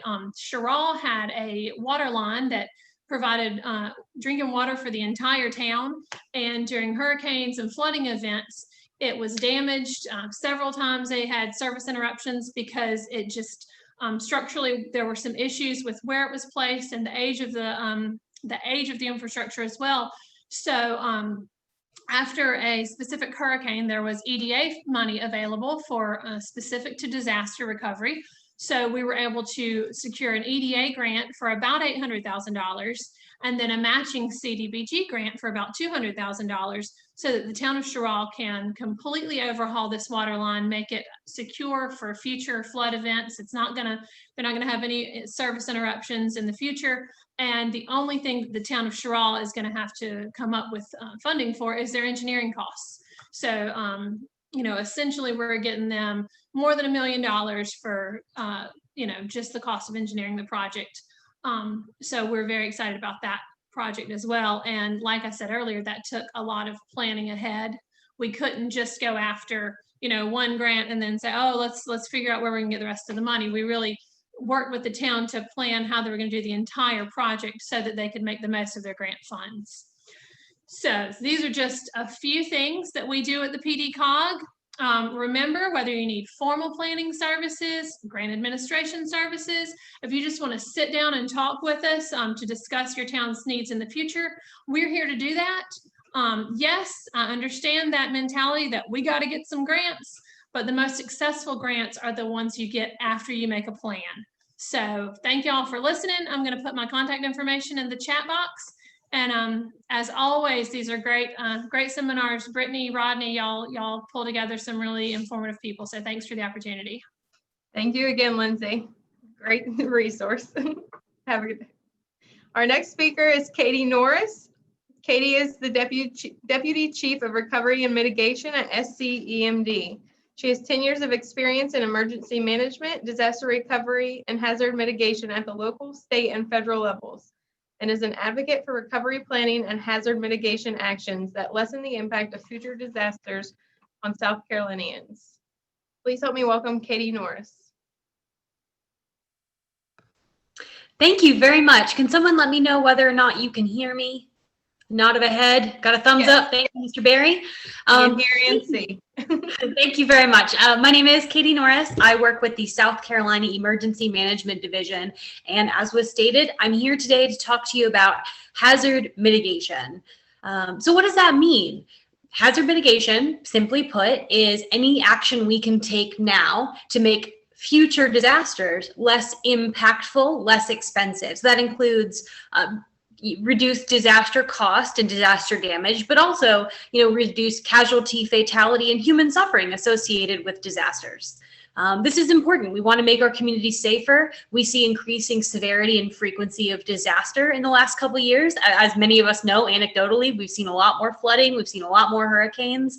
And so the idea of investing now in being more resilient and making future disasters less impactful feels much more important. So our number one goal is always to reduce that disaster impact and to, make our communities safer for the people who live in them. But another humongous benefit of hazard mitigation is, frankly, that it can save us a lot of money, which we will talk about on the next slide. So I mentioned that we've seen increased frequency and severity of disaster. In general, we see a lot of cost benefit from hazard mitigation. And as we see disasters become more impactful in our communities for a lot of reasons, including increased development and just more people in harm's way, we see these cost benefits go up. So what you're looking at right now are some figures from FEMA that they've recently distributed showing the average cost benefit ratio of different types of mitigation projects. So this is really, if you take one thing away from what I say to you today, is hazard mitigation can save you money in the long run. Riverine flooding is one of our most predictable, common, and devastating disasters, especially here in South Carolina, especially in certain parts of the Low Country and certain watersheds that have had a really active couple of disaster years. And on average, federally funded mitigation projects that address riverine funding save $7 for every dollar that you spend. So yes, it is very hard to convince council to spend $1 million on a culvert, making a culvert into a bridge, or a pipe culvert into a box culvert, or some kind of project like that. But you can often demonstrate that spending that $1 million could save you up to $7 million or more, because this is an average, over the lifetime of that project. So they're really cost beneficial. We see similarly high numbers for less predictable hazards like wildfire, earthquake, wind, and hurricanes, storm surge. You'll also see here that separate from retrofitting our buildings or doing new mitigation projects, just building beyond code requirements when we're looking at building new structures, and integrating that resilience into our new buildings from the beginning saves us a significant amount of money as well. So yes, we want to look at mitigation because we want to reduce the suffering our community faces after a disaster, during a disaster, and we want to save ourselves money, but it's part of a larger project than that. I appreciate the previous speaker making that point that yes, grants are helpful, but grants are only as helpful as the plan that we put in place to utilize those grants. Mitigation projects are part of a larger process, which we will discuss on the next slide. So mitigation is a three-part process that starts with risk assessment. Risk assessment is the process of saying, what hazards face my community? Do we see flooding? Do we see coastal storm surge? Do we see tornadoes or wind-driven rain? What are the hazards that are likely to impact us in South Carolina? We in South Carolina are vulnerable to all known categories of disasters except for, knock on wood, volcanoes. Any disaster you can think of, we have some example of that happening here in South Carolina. But risk assessment is a process of looking at those hazards that you might face and looking at places where your critical infrastructure or things or people or stuff you care about intersects with those hazards. Where is the flooding? But where is there a fire station in the flooding? Where is there housing in the flooding? Where is there storm surge? But where are resources important to our economy that are going to be impacted by that storm surge? So once we find that overlap between our hazards that we face and the stuff we care about that is in the face of those hazards, we can conduct mitigation planning, which is, the process of determining what it is we can do about it. If funding were available, what would our priorities be and how would we address our risk most effectively moving forward? And we'll talk about mitigation on the next slide. About planning, excuse me. So planning allows for a community to reduce our risk of hazards before they occur and minimize that impact from those events. One of the biggest things we see is a cycle of having a disaster, fixing something, having another disaster, fixing the same thing again, ad nauseum in perpetuity, right? And planning is a great opportunity to identify places where that happens and kind of break that cycle. Another really common example is, I bet most of you can name an intersection in your town that floods every time it rains. A corner that's always flooded, a stream that always looks like it's going to overflow, right? We see a lot of these recurring impacts, and these are great opportunities to look for the most impactful measures to interrupt that cycle. And frankly, it is a key requirement of FEMA that if you want federal hazard mitigation grants, you have to have a FEMA approved hazard mitigation plan. So we've gone through our process of planning, we've identified our risks, we know what our priorities are. We then go and try and seek grant funding to figure out how we're going to pay for it. And then we may implement some solutions with that grant funding. And then by the time we've done so, our risk has changed. Either we've reduced it with our mitigation actions, or further development has kind of changed our risk profile, and the cycle begins again. So planning is an ongoing process. But once we hit that point that we know what our critical issues are and we're ready to address them, we can then seek funding. So I'm going to talk about several grant programs today, 2 of which are administered by the agency I work with, the South Carolina Emergency Management Division, and 2 of which are administered by other agencies. So I'm going to provide a really high-level overview of these grant programs, and note that we have a lot of training materials, a lot of opportunities to provide support if these are things you're interested in pursuing, and we'll make sure you know how to get in touch with us to have those conversations further. So the first one, as you see here, is the Hazard Mitigation Grant Program, or HMGP. This is a FEMA program that is made available within a state after it receives a federally declared disaster. The idea there is, if FEMA's here rebuilding, helping us rebuild, helping us recover, helping provide us funding to do so, why not invest a little further and reduce the impact of those future disasters? It saves FEMA money in the long term too, which is their incentive for providing these grants. So it's made available in the amount of 15% of the total disaster costs. So if we have a disaster that costs FEMA $100 million, we get $15 million in grants for our state to conduct those mitigation measures. Eligible entities would include government entities of pretty much any kind and certain private nonprofits with restrictions. It's 75-25 cost shared, so you can get a grant to cover 75% of the cost of conducting that work. And the project does not actually need to mitigate the hazard associated with the disaster to be eligible. We could have a hurricane, but you would the funding from that grant program would not just have to go to hurricane mitigation. It could be tornadoes, it could be warning sirens, things like that. We primarily focus when we talk about mitigation on those physical mitigation measures, on infrastructure, retrofits, things like that. But it can include, under HMGP, certain projects that reduce our risk but that are hard to quantify in terms of that benefit cost. That could be things like warning systems, that could be planning. You could get grants to help you do this planning work, and other items like that, public education. We have had declared disasters at least once per year, every year since 2014. So lately, we have had a lot of this funding available. The next program is the Building Resilient Infrastructure and Communities, or BRIC grant program. This is also a FEMA grant program, but it's going to be made available on an annual basis. Similar to how when FEMA comes to South Carolina to help us recover from a disaster, they are incentivized to invest a little further in mitigation. BRIC represents a national opportunity for FEMA to reduce disaster risk and reduce their disaster cost. So the amount of money made available every year for BRIC will be 6% of the total nationwide disaster spending in the previous year. So at the end of the year, they'll calculate how much they spent on disasters, multiply it by 0.06, and make that amount available in grants. That's a lot of money. That's a lot of money, and it represents a pretty significant increase in FEMA's interest in funding hazard mitigation towards their larger national goals of increasing our resilience towards disasters. Nonprofits are not eligible. BRIC is only open to governmental entities. It is similarly 75-25 cost share. And the big emphasis there is actually on, I mentioned resiliency, but they like to see projects that are associated with infrastructure and with the maintenance of community lifelines. They're also looking more than previous grant programs at nature-based solutions and multi-jurisdictional projects. We know that the river does not care where my county ends and your county begins. It doesn't care where my jurisdiction ends and yours ends. So they are looking at using this opportunity to fund broader projects that affect multiple jurisdictions.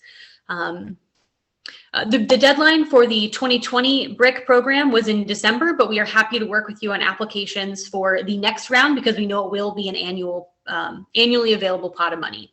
And I should note that in general, mitigation funding is available somewhat regularly, but not necessarily on a really clear-cut schedule. It just depends on when federal funds are announced and made available. So we always encourage people, in the process of mitigation planning, to identify those priority projects and kind of have them ready to go. So that when funding is made available, we can work together to get that application submitted and get you a grant. So I want to note the two other big mitigation programs we work with in South Carolina. One is the Flood Mitigation Assistance, or FMA program. This one is administered by our friends at the Department of Natural Resources. It is also available annually. It's every single year it's available. But this program is funded by the National Flood Insurance Fund. It exists to reduce risk that is costly to the National Flood Insurance Program. So they announce that amount annually, and essentially it is a mitigation program that exists for structures that are within that flood insurance program. The cost share varies. It starts at 75-25, but there are some circumstances where it might be a higher federal cost share if we're looking at mitigation at a structure that has had really severe repetitive losses, and only government entities are eligible to apply. Last one I want to mention is the Community Development Block Grant for Mitigation, or CDBG MIT. This is administered by our partners over at the Disaster Recovery Office within the Department of Administration and is a brand new program. It was made available by congressional appropriation. HUD published a register noting that they were making $157 million available nationwide in August of 2019, and it is available only to government entities. But there's no cost share requirement for that, and you can actually use those funds to meet that cost share for some of the other grants we've discussed, which is a good opportunity. But the mitigation action plan that they sent to HUD for the use of those funds identifies that only certain counties can be eligible to receive these funds, or applications within certain counties. And that's tied to making sure that 50% of the grant supports the low to moderate income population, which I believe some previous speakers have touched on a little bit. The grant program for that, or grant application period, for CDBG MIT has closed, but it could potentially be made available again. So we wanted to point out that opportunity to everyone. Lastly, just a couple of links and resources I'd like to direct your attention towards. One is a mitigation overview one-pager available at the link here, which provides a little bit more context of all of the programs I've talked about today. South Carolina recoverygrants.org, which is where we manage grants, where South Carolina Emergency Management Division manages our grants and is a way to keep track of your grant applications and projects as you work through them. And then the CDBG mitigation brochure from our partners at the Disaster Recovery Office with more specifics about the CDBG mitigation program. I know we are short on time. I believe I'm 11 minutes past my theoretical end time, and I apologize. Last slide is contact information for the mitigation team here at South Carolina EMD. If you have any questions about our programs or those run by our partner agencies, feel free to reach out to this address and we'll make sure we get your inquiry to the right person. Thank you very much. Thank you so much, Katie. I believe Sel has one question to ask quickly. Well, Celery. yeah, she's pretty much answered that, I think, especially by giving the tables and mentioning that there are various agencies, not only EMD, that administer some of these recovery programs. So thanks, Katie. Absolutely. Okay, moving forward. A little switch in gears here. So far, you've heard from mostly governmental agencies and offerings that they have. Our next speaker represents a private foundation and is going to touch on opportunities that private foundations provide for our constituents throughout the 7th District. Jill Sands is the founding executive director of the Francis P. Bunnell Foundation, which was established in 2000 by Francis P. Bunnell. The foundation's mission is to improve the quality of life for Georgetown County residents. Jill's moved to coastal South Carolina from Williamsburg, Virginia in 1999. She is a graduate of Louisiana State University. She raised her 2 daughters in Georgetown County and lives in Murrells Inlet with her husband, John. She has worked for most of her professional life in the nonprofit field and feels privileged and fortunate to be able to lead the Bunnell Foundation, which has invested more than $29 million in Georgetown County since its founding.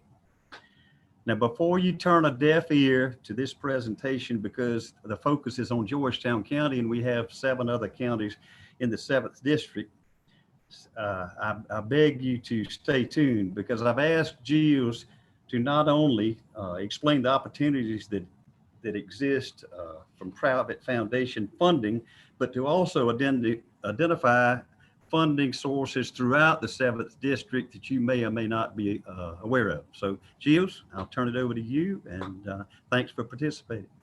Sure. Thank you, Sel. Thank y'all for this opportunity.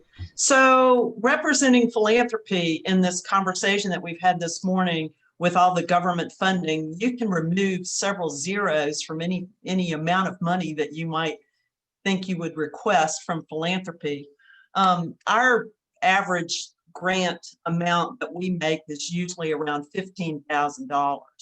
I will say that our process is a lot less cumbersome than the process of government grants, for good reason, because government grants are lending a lot more money to the putting more money on the table than we ever would. We are a rural grant maker in that we are focused only on Georgetown County. So a lot of what we bring to the table is bringing other voices to the table. We oftentimes don't have a dog in the fight, so to speak, but we are interested in our community as a whole, and we can bring people to the table. A good example of that is getting a new Sandy Island school boat, which was a 54-year-old school boat that was needing to be replaced. And it was such a controversial topic. But by bringing all the players to the table, eventually we were able to take care. We didn't do it, but we got people together to talk. So I would recommend that knowing who your funders are in your community and who the players are, and building those relationships, particularly in a rural community, is pretty important.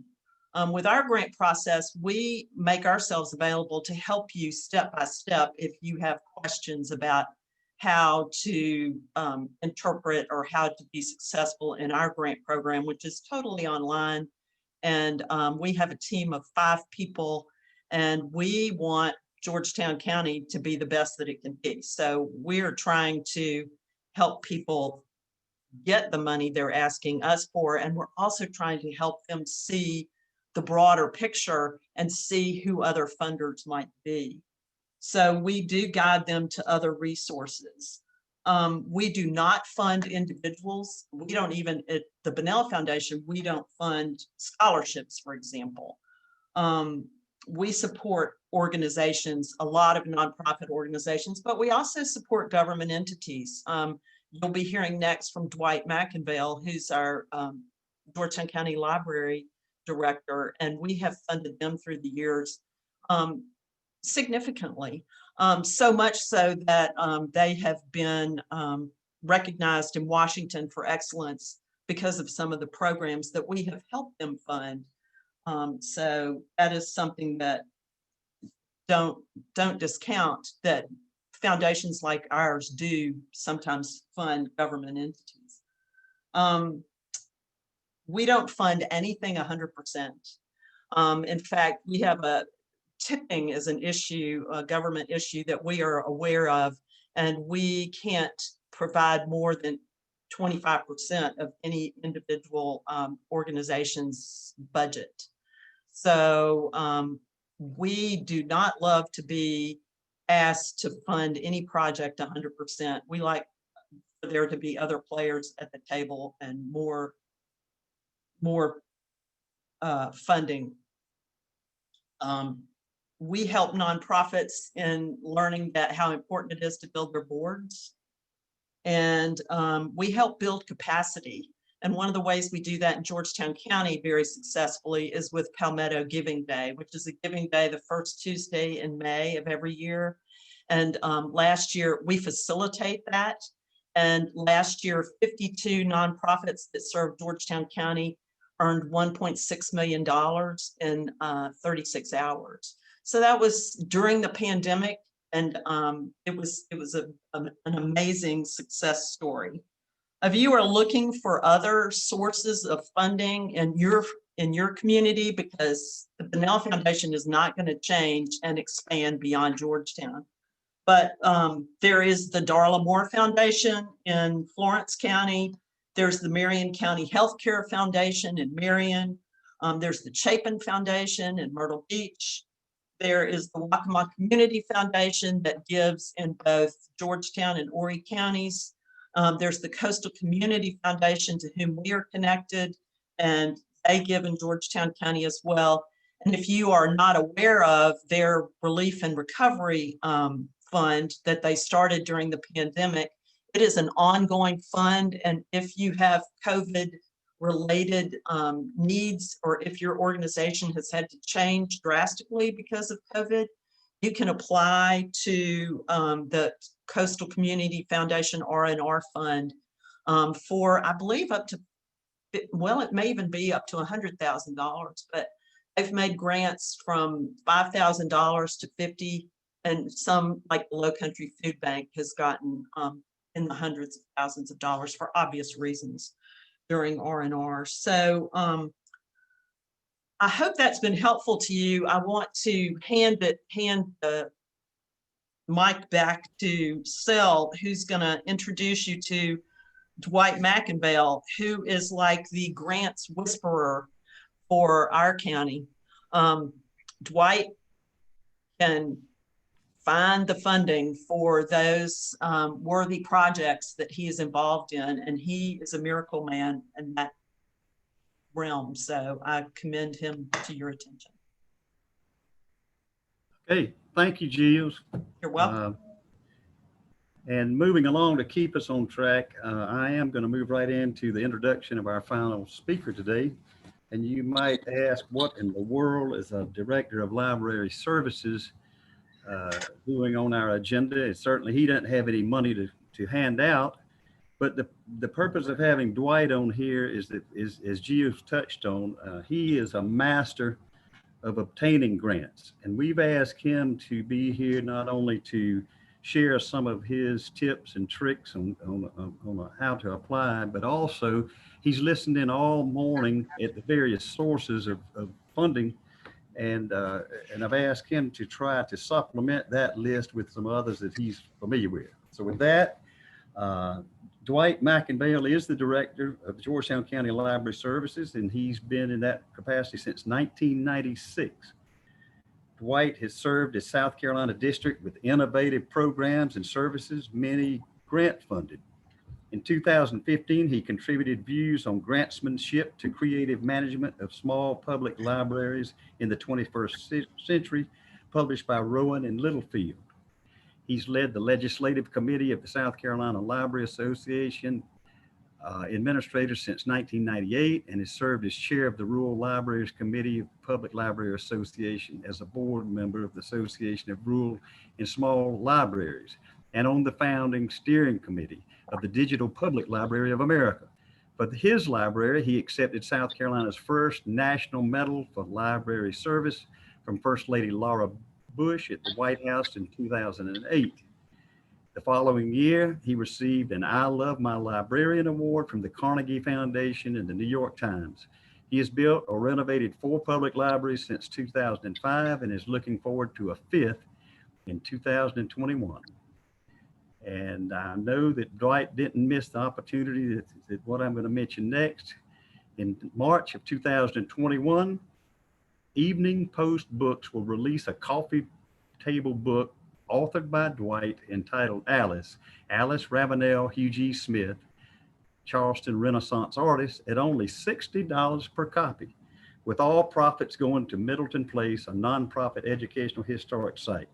He is pleased to share that advance orders may be placed now, and that was the cost of getting Dwight on our agenda today, is to plug his book. So with no further ado, I'm going to turn it over to Dwight, and I hope that you'll be able to take some advice from him, and he is certainly available at any time and willing to talk with any of you about any way he could help you. Thanks, Dwight. Thank you so very much, Sel. Everyone, I'll bet you're very hungry by now. And so I'm looking forward to shortening my talk and just highlighting some things. I thought that everyone did a wonderful job here today. And you need to know that they're all very nice people. And some of them are employed to help you. And others of them are so generous in their heart that you can turn to them for help. So please know always to reach out to these individuals. They're extremely knowledgeable and they will help you to get money. Slide number 2, please. Here I am at the White House. I really am enthusiastic about going for the gold. And of course, they gave me a medal for my library that day. But I thought I'd see if I could take some of the national treasure with me home. I was not successful. Slide number 3. Again, grant givers want to fund worthwhile projects such as all of these, which we got through grants. I've gotten grants from most of the agencies that have spoken today, and some substantial grants running from an SBA grant of $675,000, which helped to fund one library, to another grant for over $500,000 from the Department of Commerce to help fund another, to $120,000 for a bookmobile and computers from the USDA. And then Bunnell Foundation, as Gilles mentioned, we've gotten well over, I would say well over $700,000 total from Bunnell, first to establish teen technology programs throughout Georgetown County, and then across the years to help adults and children to deal with both literacy and economic issues. So I love to get grants. Slide number 4. I'd like you all to remember to keep your focus on the people who you serve. You need to aim for their needs and hopes and happiness. And you can ask them, what do they need? You can read about what they need because there's so many studies being done that will let you know the details statistically and narratively, and then observe them, what works and what doesn't. Slide number 5, please. Aim to get about 10% of your budget from grants. No more than that is really not something that you will be able to achieve. People may push you to try to do so, but I've read a lot of studies and 10% is the amount. So don't worry if you can't get more. But you might ask yourself, where can I get ideas for grants? Well, what I would say is ask grantors, these folks that have talked to you today, for samples of the grants that they have funded. And in addition to that, ask successful grant writers for copies of their grant applications. People will share. Just ask. Next slide, please. Go for the low-hanging fruit at first. As Gilles mentioned, government grants are complicated, and there are a lot of grants out there that are not complicated, or not as complicated. Each one of them requires effort and focus and planning, but you should go to local businesses. In Georgetown County, we have International Paper. They give ecology grants. You can go to Walmart. Walmart is a good source for small grants for almost everything. Dollar General for literacy grants. Lowe's as well to help you to get supplies to actually build things. And they will send staff from Lowe's to help you to build things. Also, of course, Best Buy, they give great technology grants at about $10,000. And then, of course, I didn't list them, but different state agencies like the South Carolina Humanities Council, which offers grants for literary series and things like that. SC Arts as well. You know, I know that some of the local folks that have spoken today are state agencies and not feds. Try them. Be aware of the foundation directory. The foundation directory is like a telephone directory, and it comes online and also in print form. And it's a list of names, and each of those names is described, you know, with what they provide, and also with links to the funding sources. And so that's a good place to start. And there are foundation centers across the state. The Georgetown County Library is one, the Charleston County Library is another, the State Library in Columbia is another, and there are others scattered across the state. And these are places where you can go, and there are people at the foundation centers that can help you to get started and can go online and can show you how to use the foundation directory. Next slide, please. To get federal grants, you want to go to grants.gov. Grants.gov is a fairly new resource. At one time, you had to look at each agency's website and to find out what grants were out there. But grants.gov is kind of a one-stop shopping place. You can go there, you can look by name, you can look by agency, you can look by subject, and you can find out what federal grants are out there, what the deadlines are, how much money they give, you know, what they are trying to get you to do, and also links to their guidelines. And when you click on those guidelines, you need to really look carefully at those guidelines, read them backwards and forwards, almost memorize them, and look for things that I look for the critical path, the things that you really need to do to succeed, and then look for obstacles, because embedded somewhere will be things that if you don't work on them right away, you will not be successful. So you know, I just want to stress that very, very much. Next slide, please. You can see that grants.gov is not only a directory, but it's a portal at which you can apply for grants. And there are a lot of bureaucratic forms. Get ready for them, folks. If you go for a federal grant, get ready to be buried in red tape. And you have to do it all accurately, and you have to do it again and again and again. And sometimes they ask the same questions again and again and again in a slightly different way. It will drive you nuts. But be patient and understand that they're required by whatever legislation they follow to ask you these questions. And you need to be very attentive and answer them thoroughly. There's some things to know, though, before you get started with grants.gov. If your agency hasn't registered, you need to give yourself at least 2 or more weeks to be registered to use grants.gov to apply for grants. You're going to need a EIN number and a DUNS number. If you don't know what those numbers are, you better Google that and find out, because you're going to need to apply for both of those before you begin to apply for federal grants. You're going to have an official point person in your organization that actually submits the federal grant for you. You know, it may be you, it could be somebody in your finance department, but it's going to be one person that the federal government recognizes as representing you. And so now, next slide, please. You're going to find some really strange denizens, creatures on grants.gov, like this attachment form file. If you have never dealt with a federal grant before, and let's say you're rushing for the deadline and you've done everything, you've written a marvelous narrative, you've got the budget down to the finest craftsmanship that you can. You've described your wonderful staff, that's an honest staff and a productive staff. You have written things using succinct language and bulleted points, and you've covered everything. And I see that DUNS number has been replaced. Okay, very good.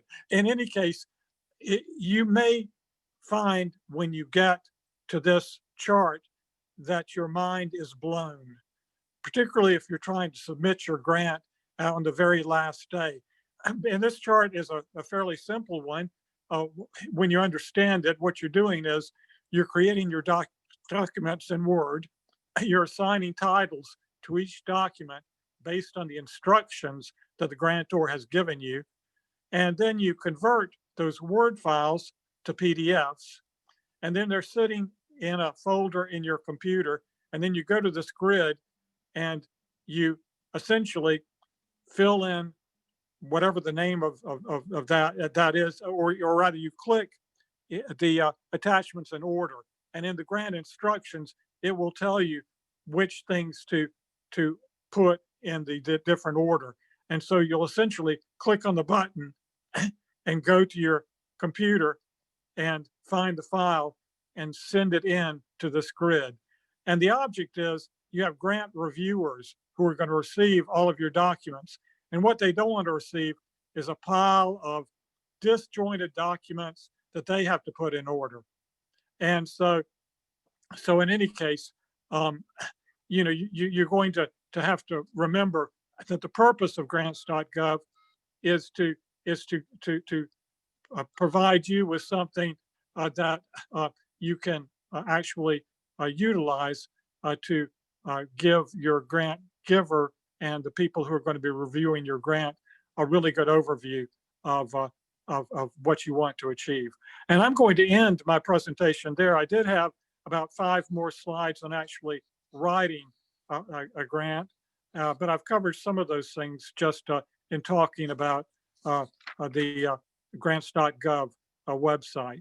And so you can see some of those things and maybe get some tips just by reading through them. Thank you so very much, and I appreciate the opportunity, and I appreciate also all of you folks who want to write grants and all of you folks that are giving them. Thank you, Dwight. Great job. And certainly another thanks to all of our speakers for taking time this morning, and the many of you that have participated and listened as well. And by the way, Dwight, you can put me down for one of the books. I'm contributing. So with that, I'm going to turn it back over to Brittany to wrap things up and to remind some folks of what actions we'll be taking from this point on. Yes, once again, we thank everyone for participating in our seminar today, and to all our great speakers for all the information they provided. We will be providing a follow-up email with the relevant materials and the contact information, as well as the recording link that we will be setting up shortly. Ronnie, would you like to finish the closing? Yeah, thanks so much. What a wonderful participation. Thank all of you for being involved. It takes that. We often say that it's time for us to be in front of the line as it pertains to our district in the state. And I think we've got people here ready to do that.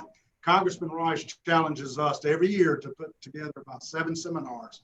Because you participated in this and we have your email, you'll be invited to all of them. So again, thank you to the speakers. I think they did a great job. Thank you to all y'all. We look forward to seeing you. Do know that Sel and I travel the district and we are visiting. So if you've got any issues, anything that you need, call us. We'll come see you at your convenience. I'm hungry. Let's go eat. Have a great day. Thank you all. Have a good afternoon.